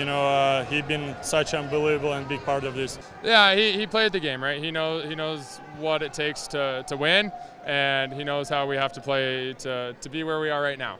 And he demands respect, but he also gives us respect, and so it's easy to play for him. He gave me so much trust, so much, so much backup. He's the main reason why we are here today, and the guy is the hardest working guy in this organization by far. Every single day, you feel it, and I'm just so happy for him. He's worked so hard, and I'm just happy for everyone here. Some of the coaching staff has remained the same over the last 2 decades, including Greensboro native and video coach Chris Huffine. The longtime coach grew up in the Triad, joining the Canes when the franchise moved to North Carolina in 1997. His roots with the Canes are decades long, and this season might be the peak. Winning the Stanley Cup is still sinking in for Chris Huffine. Something I had, looked at and dreamt about since I was a little kid. The longtime Carolina Hurricanes video coach is from Greensboro and first hoisted the cup back in 2006. I could not believe I was holding the Stanley Cup. Huffine joined the Canes when the franchise moved to North Carolina in 1997, starting here in Greensboro while the team waited for the new arena to be built in Raleigh. In that point in time, there wasn't even a position for video, really. It was kind of, I was trying to carve a niche there. Huffine says he fell in love with the sport watching his older brother play. I was in the locker room. I was 2 years old. I can remember clear as day, 2 years old, my dad in there with my brother, watching him tie his skates and him getting ready for the game. Back then, he didn't see many opportunities to play hockey in the South. Well, now the growth of the game is surreal. When you travel around to the southern states now and you see, Greensboro's got hockey, Charlotte, and it's competitive hockey, and it's cool that, we may have a little part in that. Huffine coached current head coach Rod Brind'Amour during the 2006 win. The pair shared this year's win in a different way as fellow coaches. David Huffine, Chris's brother, says the connection between the two is strong. When Rod raised the cup up, when he took it down, he's saying, "Where's Huffer? Where's Huffer? Where's Huffer?" The first person he handed the cup to was Chris. It was a shock when Roddy handed me that cup. Obviously, I was blown away, and it was a surreal moment for me.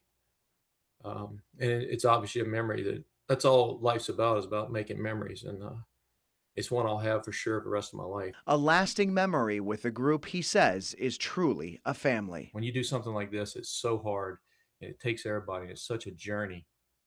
It's a brotherhood, and it is family. And as we continue to talk about this incredible Canes team, you'll see on the bottom right side of your screen a live picture from City Plaza where they are preparing for the celebration. We will get to it when it starts. But another connection to 2006, the Stahl brothers. As you know, Jordan Stahl is the captain of the Canes this year. His brother Eric played for the Canes back in '06. Both brothers securing the Stanley Cup with the Carolina Hurricanes. And on top of that, Jordan is the oldest player to win MVP. We spoke to him on the ice after the Canes won it all in Vegas. It was still just as light. I mean, my goodness, what an amazing feeling.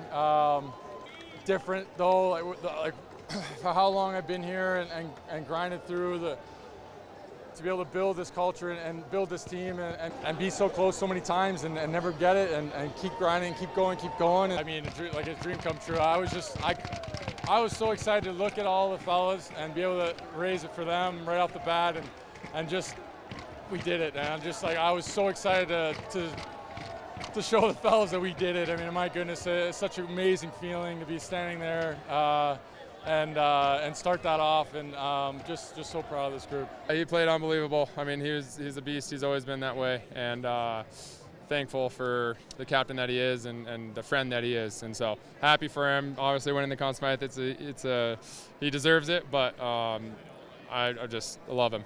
That guy is incredible. Like what he does, like we don't need to talk about how old he is just because he's a premier center in this league. I'm so happy he got recognized. You talk to every first line center that we played throughout this playoffs, and I bet you they say they hate playing against Jordan Stahl. And then for him to come out and do what he does in the Cup final, you can't put into words what he means to this team.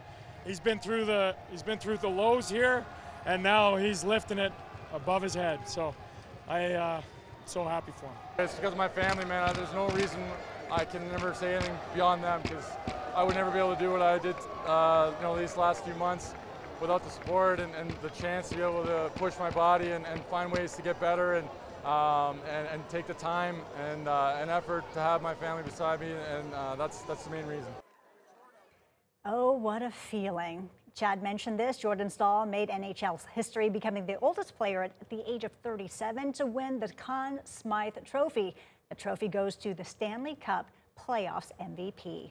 The Canes captain scored in 5 straight games in the finals and finished with 12 points in 19 postseason games, leading the Canes to the title. So what was life really like in 2006 when the Canes won their first cup? 2 Wants to Know's Ben Briscoe shows us just how much the world has changed since that magical run 20 years ago. Around the cup, ladies and gentlemen. 20 years. For Hurricanes fans, it feels like yesterday. But for the rest of the world, a lot can happen in 2 decades. When the Canes lifted that Stanley Cup in 2006, George W. Bush was president. The average gallon of gas cost about $2.60, and Facebook had just opened to the public. The first iPhone still a year away. There was no Instagram, no TikTok, no streaming TV. And if you wanted directions to the arena, chances are you printed them out from MapQuest. But through all the changes, one thing has never faded: the passion, the loyalty, the belief that this could finally be the year. Everyone's excited, the vibes are all the way up. I love this. Seeing them here now, it feels like I'm actually a part of something really historic. For longtime Caniacs, the memories of 2006 are still fresh. And now they're hoping the next generation gets a championship of its own. So life back in 2006 and life today in 2026. The lower right-hand side of your screen, you're watching that live picture that is City Plaza in downtown Raleigh. We're just moments away from the team taking that stage. But in the meantime, let's review some of our coverage as we've gotten up to this point. That's right. Danielle Stein has been along the parade route all day for us. How's it looking where you are now, Danielle? Yeah, we just made it the 1.2 miles from the start of the parade route down to City Plaza. You made more of a journey, though, today. You came from Hickory. You just said it took 4 hours getting here today. Why was it so important to be on the ground in Raleigh to celebrate the Canes? It's just been historic, and I became a Canes fan in the first championship. I just want to come down here and bring the kids and then just enjoy the experience. What was that like, if you can remember, from 2006, being part of the first one, and maybe how is it different this time around? The first one, the Canes are still new, so it was great just to be a new team.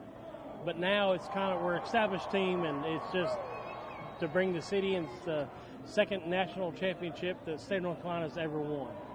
And to have this whole group of people here, I'm sure it's got to be pretty surreal seeing this many people celebrating the Canes today. Oh yes, ma'am. It's phenomenal.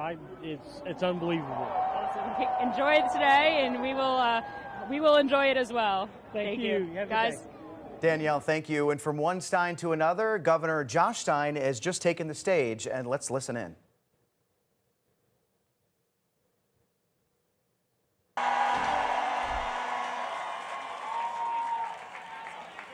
Their victory was the definition of Hurricanes hockey. The players, the coach, the staff, they each pulled the rope, delivering the cup back to North Carolina. An accomplishment that the hockey world said would not happen. For too long, people have talked down the Hurricanes.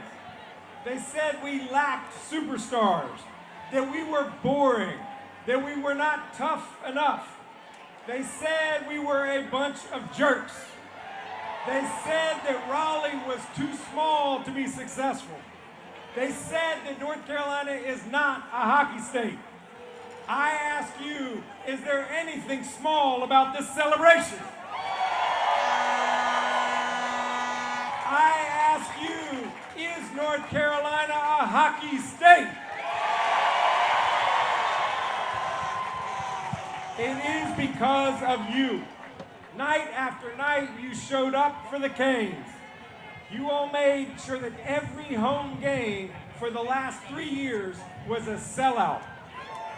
You made sure that the Lenny is the loudest house in the NHL. For the last 25 years, you've shown that, yes, tailgating is a part of hockey. And after every goal, North Carolina, you raised up because you love this team. And did this team give us a playoff run for the ages? Before the puck even dropped in the first game, Jordo dropped his mitts, showed the Senators that this is not your mother's Hurricanes. And I need to ask Abigail if Jordan ever answered her question. In the first 3 rounds against the Sens, the Flyers, and the Habs, the team was dominant, 12-1. Freddie was a brick wall. Blake, Hall, and Stankoven were the best line in hockey.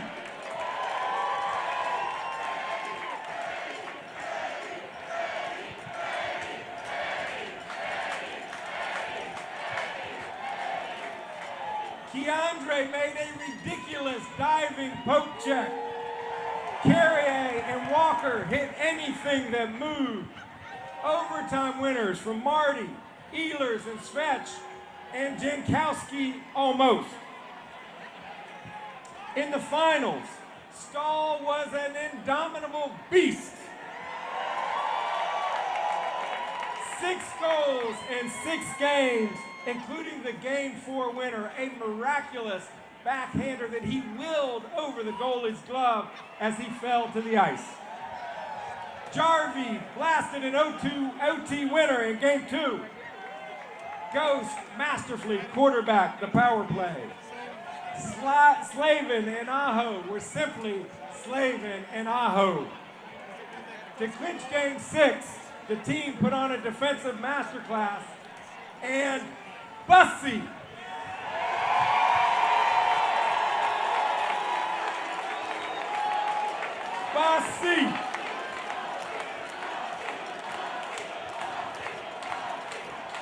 what moly, what a story.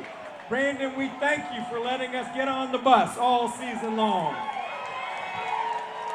We love our sports here in North Carolina. At the college level, we root for different teams. And there's nothing wrong with rivalry among friends. But these Canes, they brought us together. And the next time you go to a Canes game, you are going to feel the storm surge before you even hit the parking lot. Because by the power vested in me as governor, that stretch of Edwardsville Road is now known as Hurricanes Highway.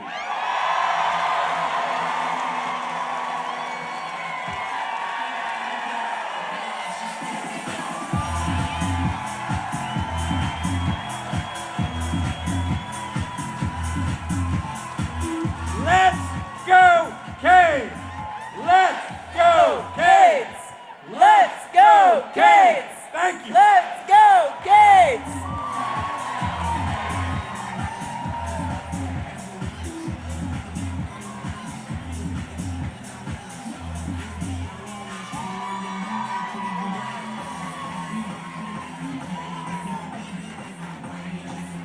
Hurricanes Highway has a really nice ring to it out there, just so you know.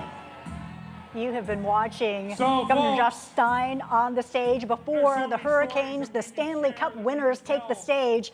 Just, you know, he talked about proving the naysayers wrong. Right, and I think that's what a lot of this season has been about. You know, we keep hearing from people saying, oh, people were just talking trash that Raleigh isn't a hockey town and this team isn't serious. And obviously, they've proven everybody wrong here. So the governor just kicked off. We are expecting to hear from several people. Coming up next, apparently, is the Hurricanes general manager, followed by head coach Rod Brindamore, and then Jordan Stahl and some of the other players. So we're going to continue to listen in as the Canes crew keeps this party going. We're going to bring to the stage your 2025, 2026 Stanley Cup champion, oh mercy, Carolina Hurricanes.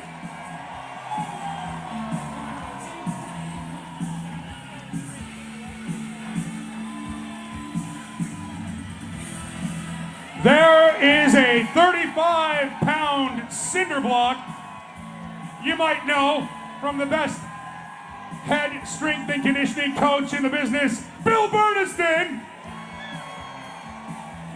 Ladies and gentlemen, make as much noise as you would if we did have a Game 7, which wasn't needed, for your Carolina Hurricanes.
All right. The moment we've been waiting for. Yes, absolutely. The Canes have now taken the stage with Lord Stanley in tow. Boy, they have not let that thing out of their sight this week, and for very good reason. Oh, this is what we have been waiting for. Since 11 o'clock this morning, this parade started over on Hillsborough Street, and this is what we have all been wanting to see. Each of the players hoisting that 35-pounder right there. And you know, this is going to feel a lot like it did the night they won the Stanley Cup on Sunday when they brought the cup out onto the ice. They officially presented it to the team, and each player took a chance and lifted the trophy to really a fairly loud crowd in Las Vegas, knowing that we're the away team. Present to you Canes defenseman Jacob Slavin. Everyone.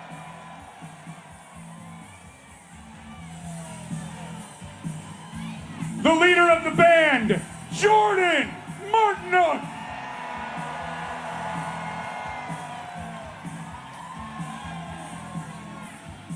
Freddie, Freddie, Freddie, Freddie.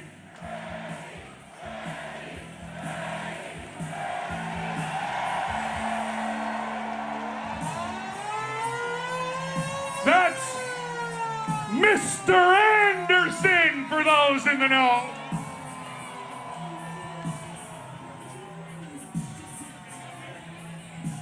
Well, we're getting a somewhat tarp off. This young man is from Winnipeg, Manitoba, Seth Jarvis.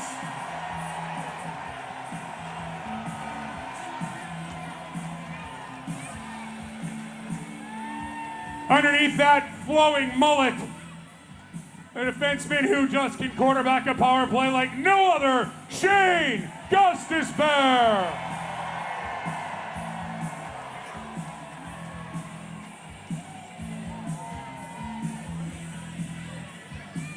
This guy hit everything in the other team's jerseys. Ladies and gentlemen, Sean Walker.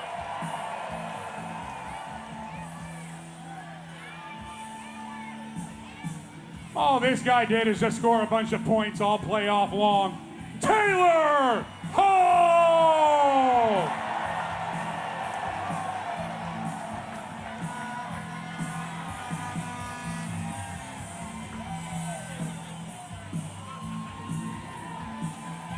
Oh, keep it going, Canes fans. There's more. There's more, Caniacs. Up next, he had his first 30-goal season. Scored a couple of big goals in the Stanley Cup. Hey. Oh, hey. I'm going to take this one. Please do. Mr. Svensical!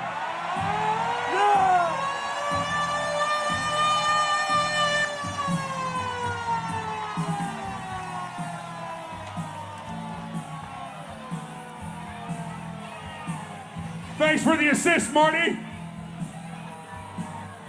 The leading goal scorer for your Carolina Hurricanes in this Stanley Cup run.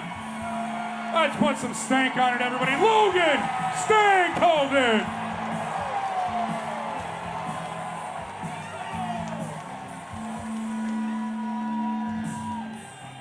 Who's up next? Oh, he leveled up again and again and again. Ladies and gentlemen, Jalen Chatfield.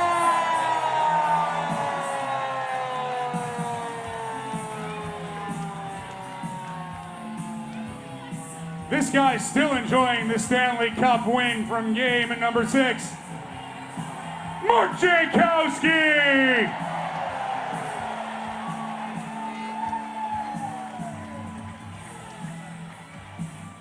I gotta take this one too. You got it. Oh, Mr. Jankowski!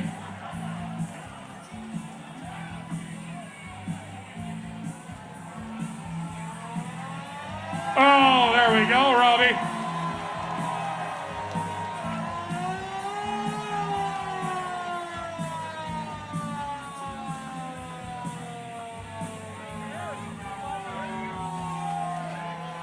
Hi, everybody. Let me introduce you to Jackson Blank. He made it 2-0 in game number 6, for those of you who don't remember. You might know this guy, Alexander Rashanakishin!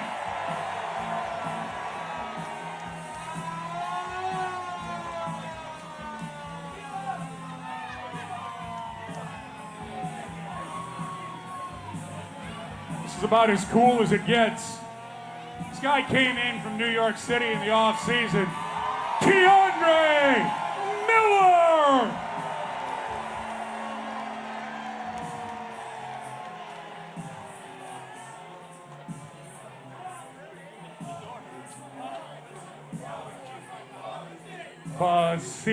Bussy.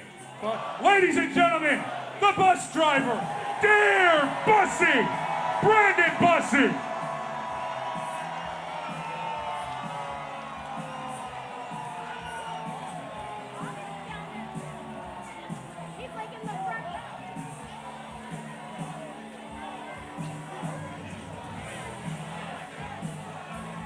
This guy played the most impactful 3 minutes and 9 seconds of playoff history. Nick Delorier!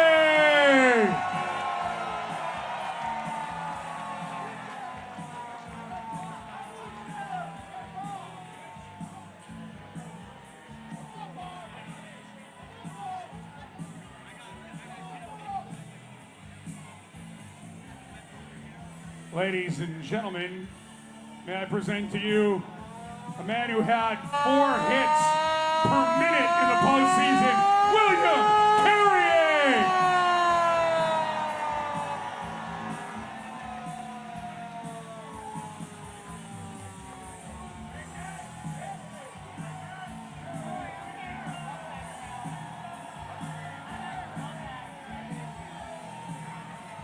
Our good friend with a very good cigar. Yes, Barry! Count Kiniemi! What's up, KK?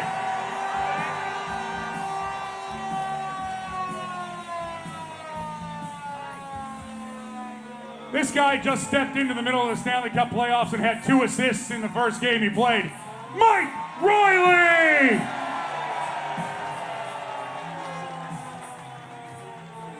You might know this guy from poke checks and body checks, Piotr Kochetkov!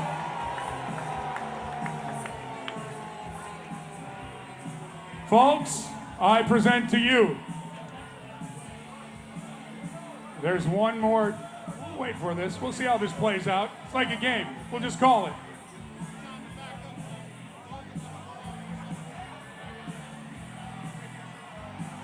Folks, your 2026 Stanley Cup champion, Carolina Hurricanes.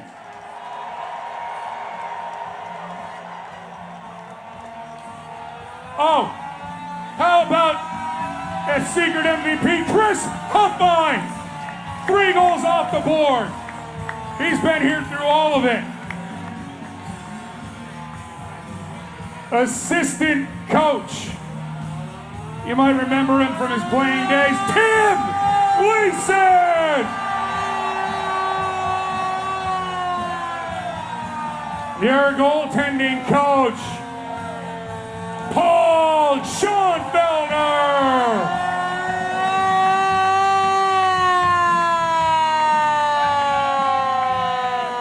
He's the veteran, Jeff Daniels, his 2nd cup behind the bench for the Hurricanes.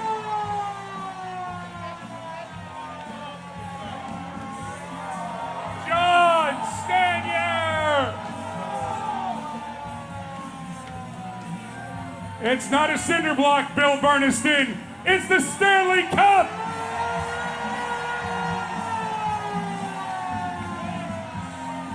Your head athletic trainer, Dougie Bennett!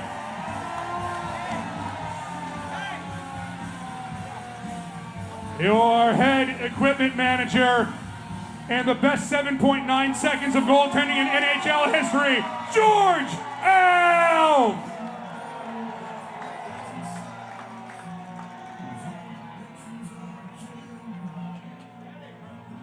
You want the guy behind the guy behind the guy, Nick Mahaffey, part of the strength and conditioning and training program.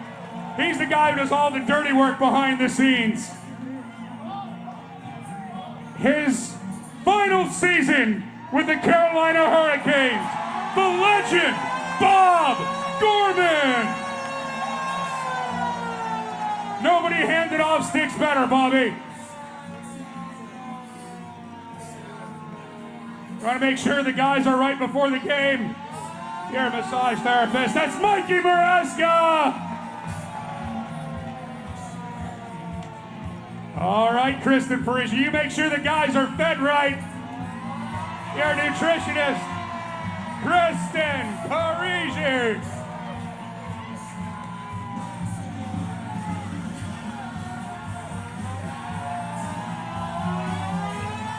CJ Reef, that means is, look at somebody else. He is the happiest man to be around every day. Nick Roy.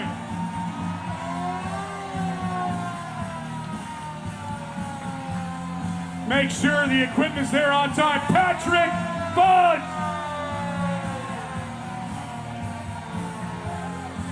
Athletic trainer Cord, love him on you.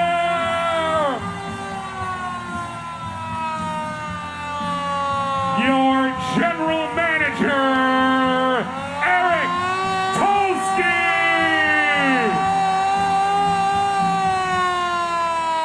Assistant general manager, Tyler Dello. Assistant general manager, you waited a while for this one, Darren York. The owner of your Carolina Hurricanes, Tom Dundon.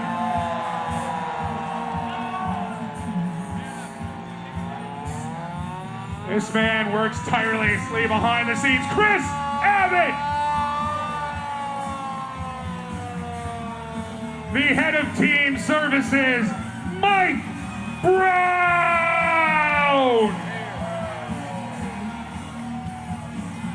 And he still has his shirt on. Your head coach, Ron Brindamore. Take it off. Take it off. Take it off. Take it off. Take it off. Take it off. Take it off. Take it off. Take it off. Take it off.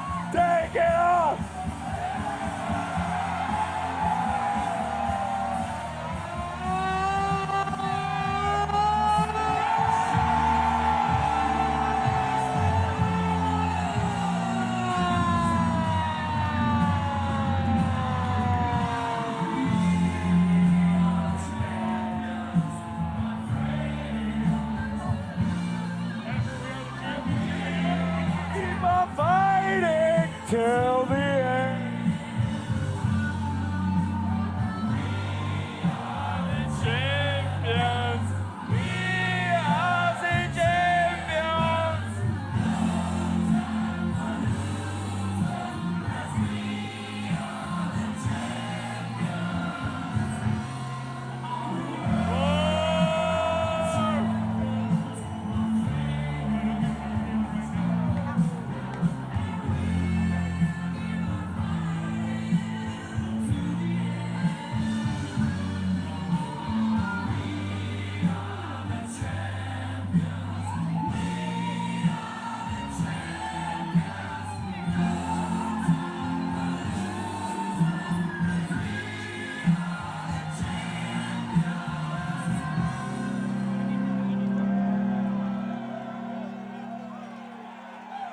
All right, at this time, can I find the general manager of the Carolina Hurricanes? Oh, wait. They're playing Sweet Caroline. Can you wait for a minute?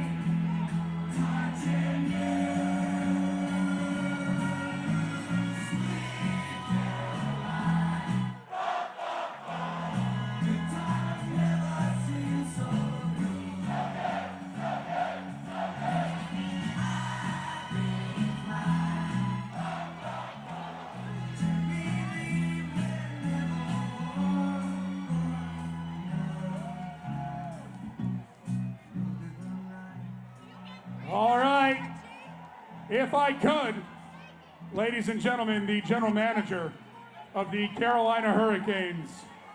I got you. Dr. Eric Tolsky.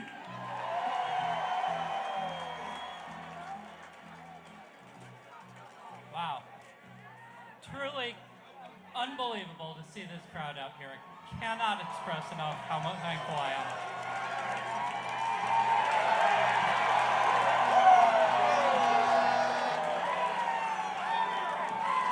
So you guys know I like walking around with you guys before the game, during intermission. When I talk to other GMs, they are shocked by that. They're like, wow, you're so brave. I'm like, man, I don't know what your issue is. They like me here.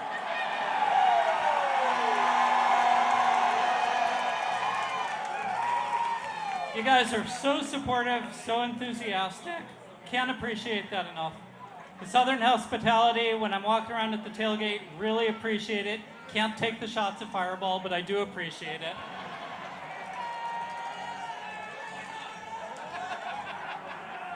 You guys do so much. You say thank you to me so often. I want to make sure you thank everyone. There's so many people who put this on, from parking lot attendants to people working the store to people working the Jumbotron, all of them. Let's hear it.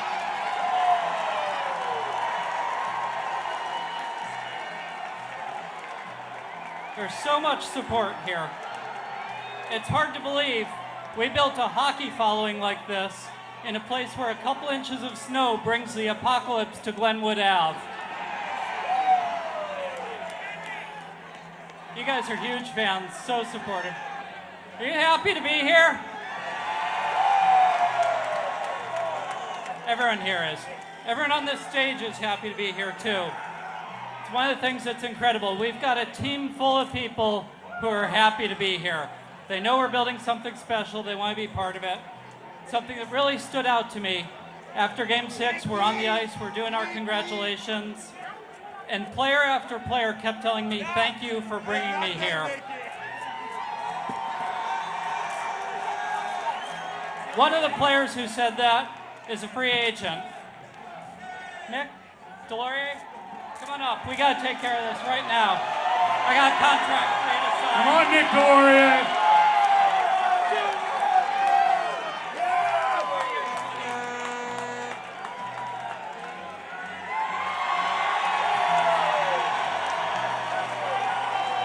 Two more fucking years.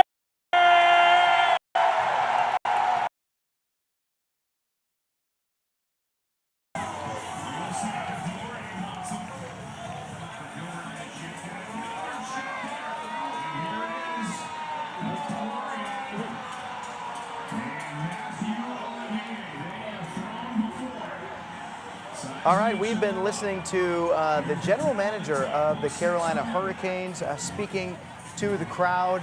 Sorry about that cuss word. This is live television at a celebration event, and sometimes you can't control it.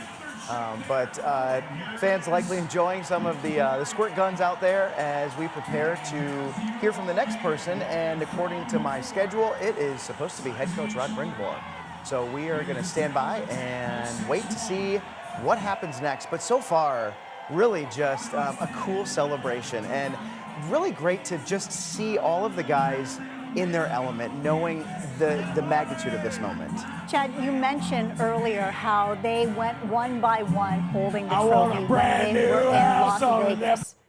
But now, here we are, and they're able to do this at home in front of all the Caniacs. And so this is a moment that just will stick with them forever, because now's the time, right? Because like winning on the road obviously was extremely exciting. Right. Right. But for them to be able to hoist the trophy at home in Raleigh, it is a different experience. Throughout the playoffs, we had been hearing a lot from both Logan but also others about how Rod Brindamore has really made this team a core family. I mean, he doesn't take no for an answer. And if you want to be a part of this family, you have to be there as much off the ice as you are on the ice. And I think what we just saw was a really kind of a glimpse into that, because it showed that it wasn't just the players who got to hoist the trophy. Mm-hmm. I mean, they went through basically every staff member on the Canes team from the people who prepare the food to the equipment manager. I mean, the players are one part of this team. They're not the only part of this team. Right, because it does take a village, right? And so everybody who has been part of this team should receive the accolades and should be standing on the stage. Yes, there are a lot of people who have more of a front face, right? And some of the people are more recognizable, but you cannot forget all the support staff that made them who they are. And we have to just understand we are being cautious about airing some of the words from some of the players just because we want to avoid some of the curse words going out on live TV. Right, yeah, it is obviously a celebration. These guys have worked for this for the better part of a year or so, and they're filled with emotion, and sometimes an emotion gets the best of you. And you've been drinking, and it's just been a fun time. So we're going to keep the audio down now until we hear from who we presume to be head coach Rod Brindamore, who's really having a moment himself. How great that the chant started, take it off, or take your shirt off, or whatever it was. And then some of the players literally ripped his shirt off, like ripped it down the front. You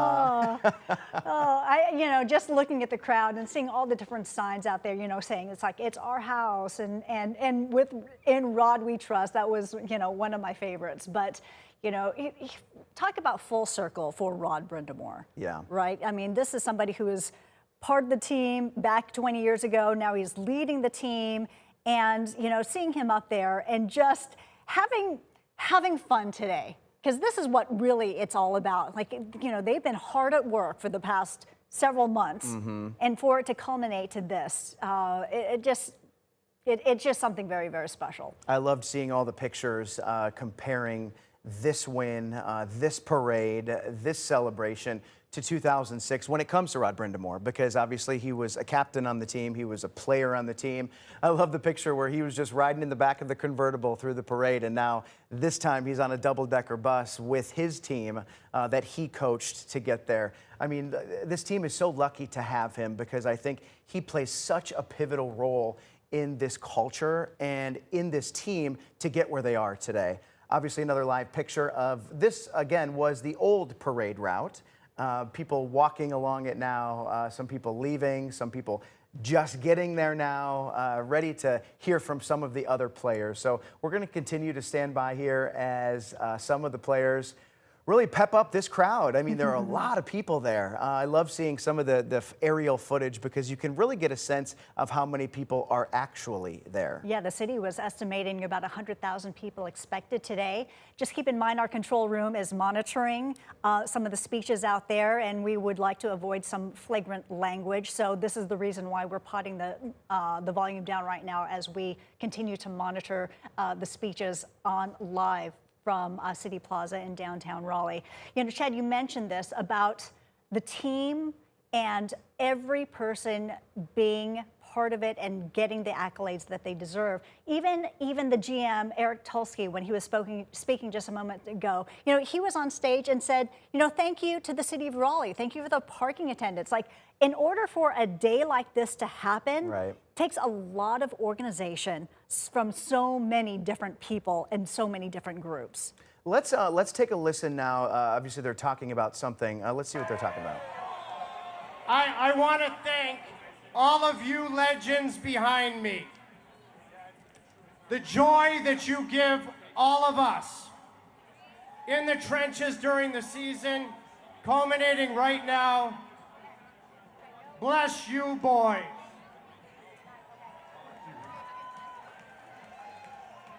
It was probably 2016 or 17.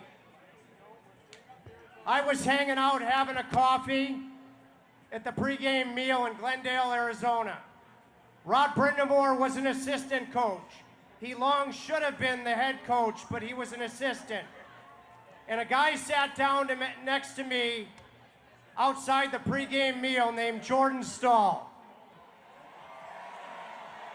And Jordan Stahl, as Rod Brindamore walked by, as passionately as he set the tone for these playoffs by fighting Brady Tkachuk, Jordan Stahl passionately pointed to Rod and said, that guy should be our coach. Well, He is the coach. Let's welcome up the guy that is everything Hurricanes, Rod Brindamore.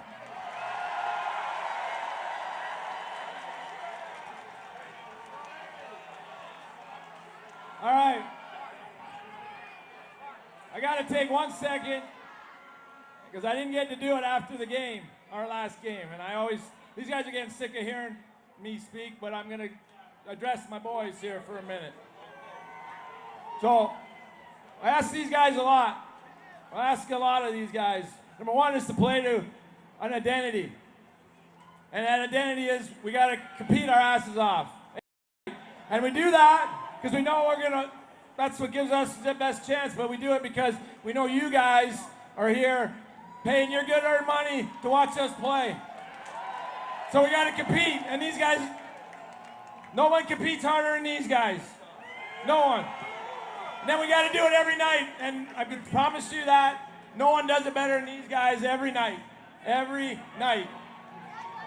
And then we add one more thing. You got to take pride in what you do and who you're doing it with and how they do it. And these guys do it better than anyone. These are the world champs right in front of you here. Hold on. Their names are going on this cup. And hockey's the greatest team sport in the world. I promise you. And when they go on that's going to be on there for a long, long time. And when people talk about this team, they're going to say it's the greatest team that's ever won the Stanley Cup. Okay. Now lastly, I got to thank one guy because 8 years ago, he gave me a chance to lead these guys, and that's Mr. Tom Dundon, okay? He gave me an opportunity to lead you guys, and one of the very first things we said we had to do was put a team out there that you guys can be proud of. That was the goal. Whether we win or lose, we're going to make sure you're proud of us. And I promise you, I know, because of what's happened right here, you guys are proud of these guys. And then I'm going to just leave it with this. It's coming from me, because I've been here a long time. And I can tell you what, there's no better fan base in the National Hockey League, and you guys just proved it. Coming out here the way you do. Take a look at our home record over the last 8 years, right? The loudest and toughest building to play in the NHL is our building, and that's because of you guys. So, hey, we want to enjoy it. These guys are enjoying it right now, but I promise you we're going to try to do it again. So thank you very much. Ladies and gentlemen, two-time Stanley Cup champion Rod Brindamore. And it's now my pleasure to introduce the Conn Smythe Trophy winner, the captain of the 2026 Stanley Cup champions, one of the best people on planet Earth. I could go on and on and on. His teammates say it for you. Jordan Staal. What's up, Caniacs? How we doing? All right, I'm a terrible speech guy, but I'm gonna keep this short and sweet. Tom, amazing. Taking this thing over and seeing the passion in your eyes and seeing that you wanted to win. Bar none, you turned this ship around. We got it going. MVP. Thank you. Okay. And Roddy, what more can be said about Rod Brindamore in this city? My goodness. That guy's, bar none, the best human being I've ever met. The hardest working guy. He's up at 4 in the morning on the bike, already huffing and puffing, ready for the day. And my goodness, he is a man. And you fellas, my goodness. Like, exactly what Roddy said. What a team. What a team we had. It was everyone. We needed everyone that whole ride. And I couldn't have loved you more. I wanted it so bad for you guys. And we're champs, baby. We're champs. so good. And you know what? We needed everyone on this stage, but we need all of you. All of you! And you guys brought it, baby. Every night, all season long, and in the playoffs, that arena, that atmosphere, that passion from you guys, I felt it. You saw it in my eyes, and I saw it in all your eyes. I could see it. I could feel it.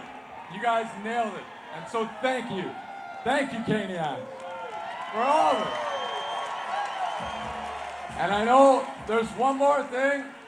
This guy's been asking all day long, and I thought it was a little bit of a turning point in the series. But my little guy wants to go tarps off for the boys. That's the whole thing.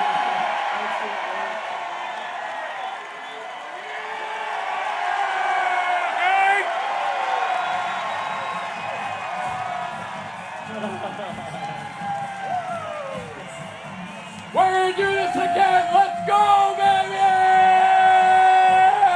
Thank you, Raleigh. Love you.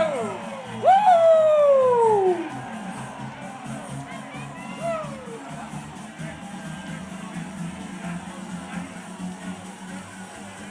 You have been listening to Captain Jordan Stahl really just take over this crowd, and just had his son, who said he wanted to do tarp off with the boys, and then waved it around his head. Hey, this is so good. Let's continue to listen. We've got someone here. What do you got, Marty? All right. We are still monitoring the speeches coming from the Stanley Cup victory parade, but we were listening to the MVP Jordan Stahl. I got a little dyslexic there, and I love it in that he just showed the appreciation. He recognized his teammates, but he also said, Caniacs, it's because of you guys as well. So, it's just so much love is flowing today. It's just, it's overwhelming. And really, I mean, as he was talking about, Lenovo Center really has this reputation for being one of the loudest arenas in the NHL. And fans, other teams don't want to play here because it can get so loud. So, in a regular season game, that's how it is. Now, imagine what it's like during the playoffs.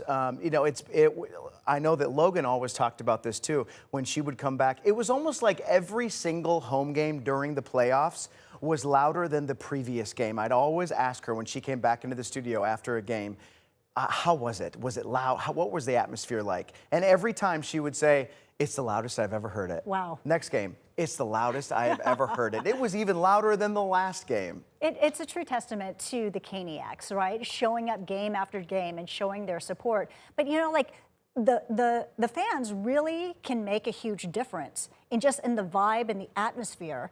When you have such a packed crowd making the noise and having the team feeds off of that. Absolutely. Looks like someone else is up at the podium now. Let's listen in.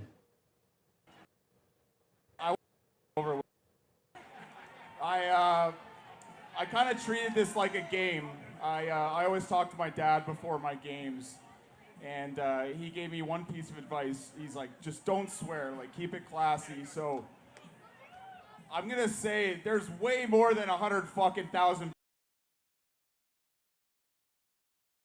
He listened to his dad. That is Taylor Hall there.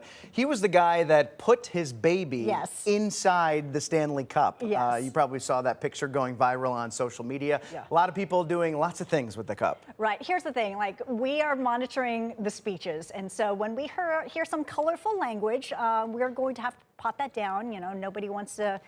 We want to keep this PG. And so we are going to continue to monitor, the language. But, regardless, what we're bringing you is just a true event showing and illustrating just the true love for this team. I love seeing both the kids on the stage, but then also you see this little guy in the front in a 4 jersey on somebody's shoulders right in front of the podium. That kid will remember this moment forever, and all of these kids here, think about, they're going to be Canes fans for life. Yes. Granted, a lot of them probably come along because mom and dad are Canes fans, and that's how it works. But that's how it starts. Absolutely. And then when you get to go to an event like this, it's unbelievable, I imagine, and you will always remember it. Allison, I'm sorry, can you repeat that? We're not going to toss just yet. I'm sorry, we're talking to our producers back in the studio for some direction. You know, what's great about this is people have really come all over. You know, yes, the Hurricanes, it's a North Carolina team, but we've seen people, we've interviewed people coming in from Chicago. Someone came in Ohio. Then we had other people, you know, somebody came from Virginia, Chapel Hill South area, and you've got the Carolina. locals as well. And also, many people from the Piedmont Triad. So this is, you know, it's just not North Carolina. This is really just, this is a state. The country is really just supporting this team. And it's nice to see everyone coming together for, you know, the sea of red out there. I mean, yes, I think it is more than 100,000 people. I'm looking forward to seeing, you know, first of all, how do you even figure out how many people are at an event like this? But I'm looking forward to seeing what the actual number is once the city of Raleigh is able to figure that out. When we were seeing some of the aerial shots before, just huge crowds of people along the parade route. I haven't really seen an aerial of the actual celebration here at City Plaza, but I imagine, you know, keeping in mind that a lot of those people had now converged on City Plaza, that this place is packed and it is rocking. Yes, during our live coverage, we had teams all across the route, and from the beginning to the end. And we saw the crowds, there are really no bald spots along that route. And not only that, people were in office buildings. People were lined up inside of parking garages. So like people had different vantage points. Now we're hearing, you know, the singing on the stage. But you know, there was a strong contingency from the very beginning all the way to the end. And when the parade passed by, all the people that, you know, at the beginning, they made their way down here to City Plaza. Not all, but many. And it's a huge number of people who've showed up in downtown. Allison, I'm wondering if you can pull up the video that I shot from the watch party back on Sunday night. Now, keep in mind, Game 6 was Sunday night out in Vegas, and it was the game leading up to it. That was the game. You win this game, Carolina, and you have won the Stanley Cup. So there was a lot of anticipation surrounding it. So, you know, we sent Logan out to Vegas. We had people in Raleigh, and they had sold out the inside of Lenovo Center. They, you know, I don't know how many videos they have, or how many, sorry, they're telling me right now, we're going to go to Jacob Slavin. Let's listen in. Caniacs out there, I love you guys.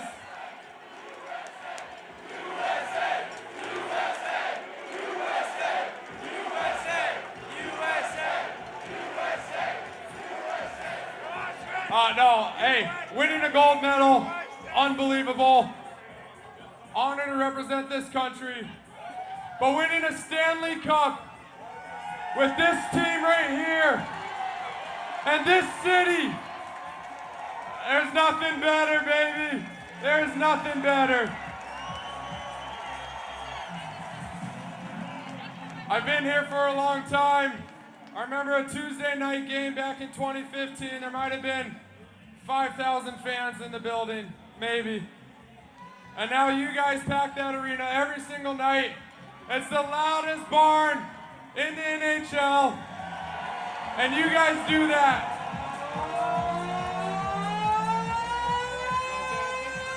What do you want to say?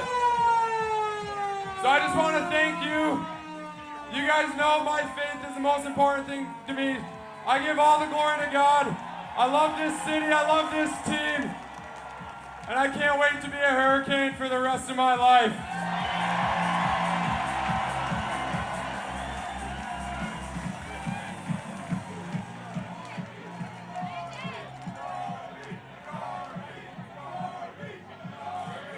Well, this guy,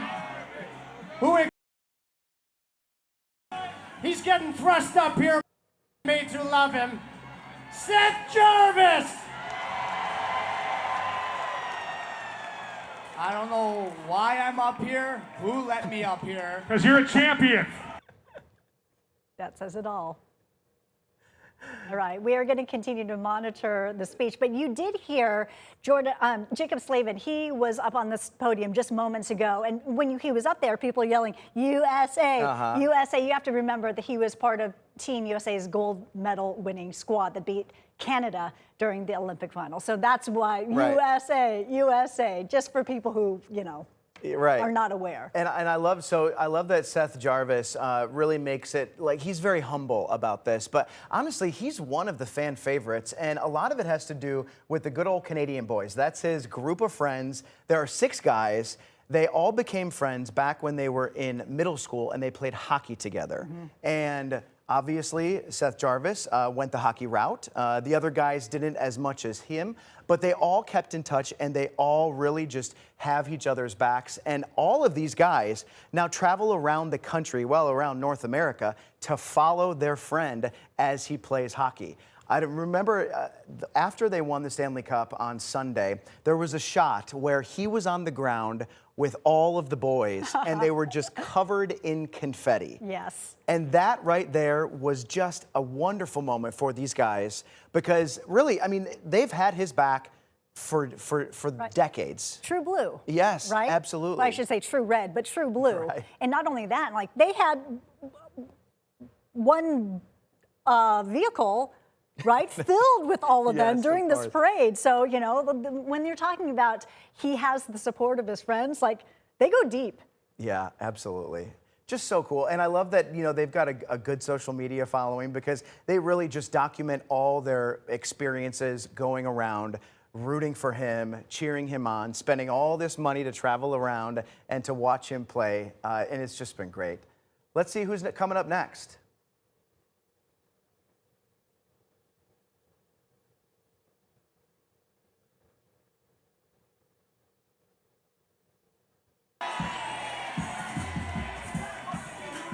Okay, so unfortunately we can't be turning on their microphones at this point because of the language. So let's go back a little bit. I had mentioned before about the video that I shot on Sunday after the Canes won the Stanley Cup.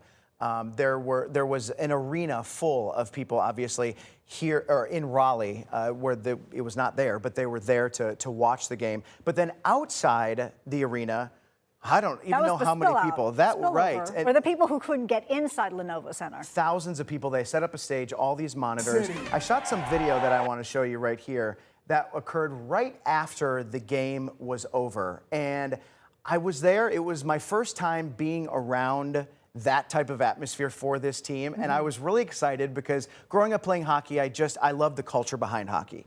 And so to see this team, yes, there's some of the video. And the people went wild after this game was over. No surprise. People were throwing drinks. There were fireworks going off. They had helicopters in the sky.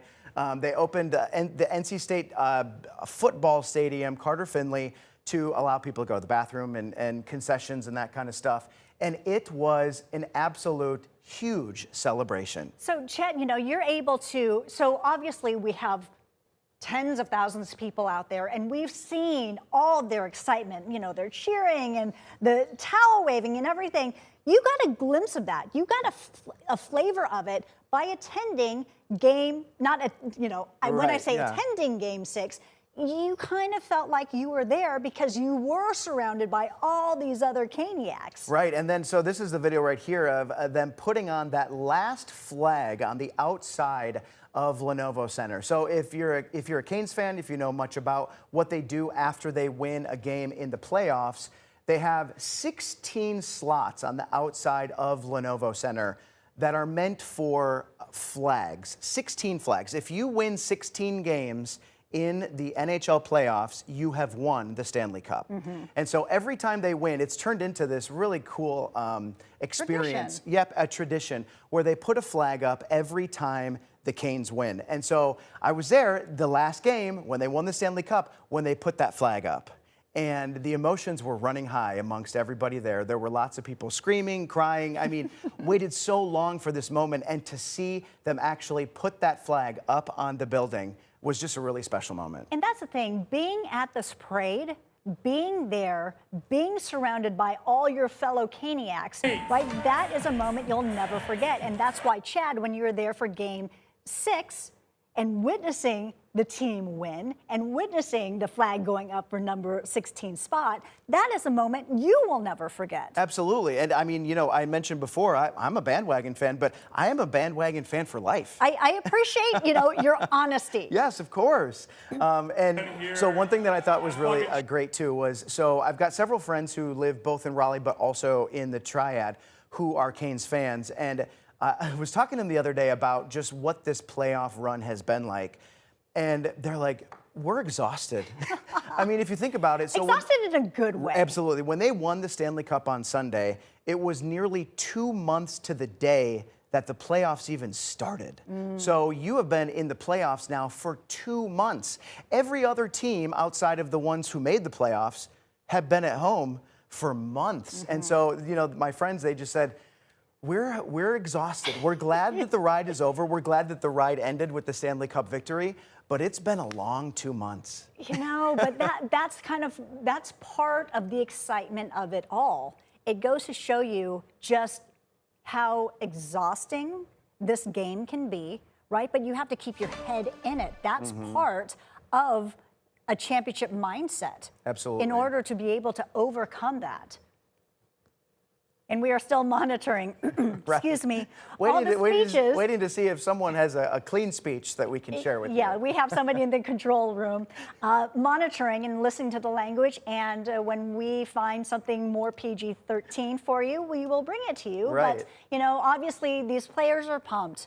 You know, they're letting off some steam, and, you know, this is a day about them, and it's, you know, started at 11 o'clock this morning, and maybe for them, it's started even earlier. Maybe it didn't end from the night before. You know what? Good for them. And just control room, do we have any reporters who are still in the area or standing by just in case we need to go to someone?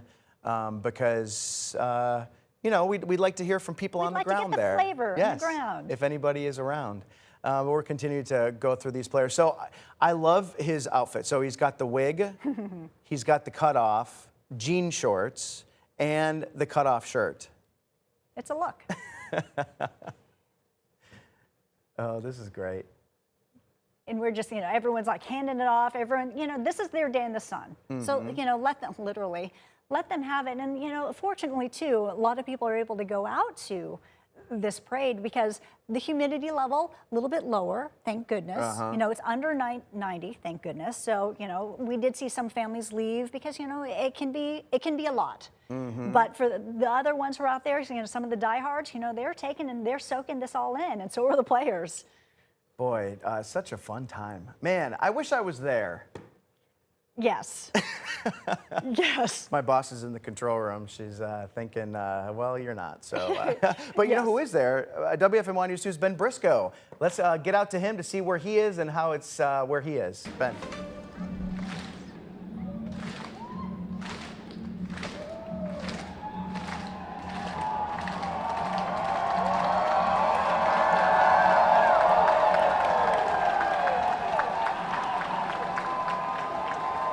So we're down at the state capitol and still several blocks away from the rally. And take a look, there are still huge crowds. As the confetti falls on the stage, you can see there on that big screen. Lots of people decided to back away from the crowd a little bit, come back here, get a better view over here. We have talked to people from all over, not only the Triad, but as far away as Vietnam. Met someone who was a fan of the Canes and came out for the parade after watching the games today. Also, people from Canada have come out. There's a huge group of people from all over the state, all over the world, and lots of folks from the Triad. We met several families who remember watching the Canes when they first played at the Greensboro Coliseum back in the day, and they say that it's amazing to see it grow to this huge fan base that they have today. You can see, I'm going to have her zoom in here on the screen, where at the moment the players are singing to Darius Rucker and they are dancing a little bit as the confetti falls. All the players around here have really inspired this crowd, and you talk to them, every single person out here has a different favorite player. It's amazing to me the amount of diversity you see out here, not only in why they love the Canes, but all the different people who've come out. It was easily over 100,000 people earlier today. I would say about half that crowd is currently here right now. Ben, you know, those diehards are still surrounding City Plaza right now. What are some of your takeaways talking to the people that you've met throughout the day?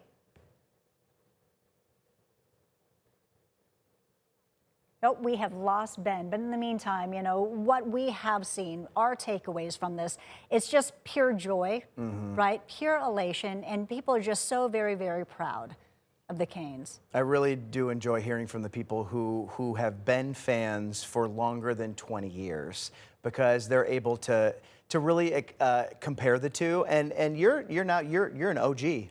You're an OG. If you have been a fan of the Canes. You can be Chad, who is self-proclaimed bandwagon fan. New fan, yep. Or someone who's 20 years in the making. Such a cool experience for them.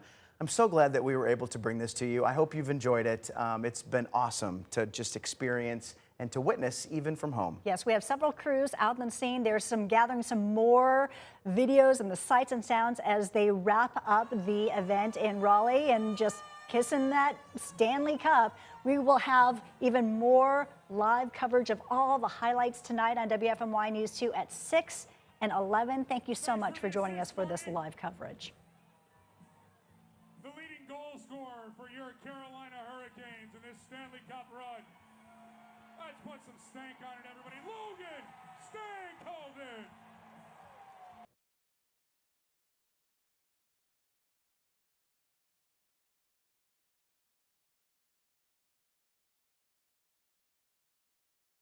So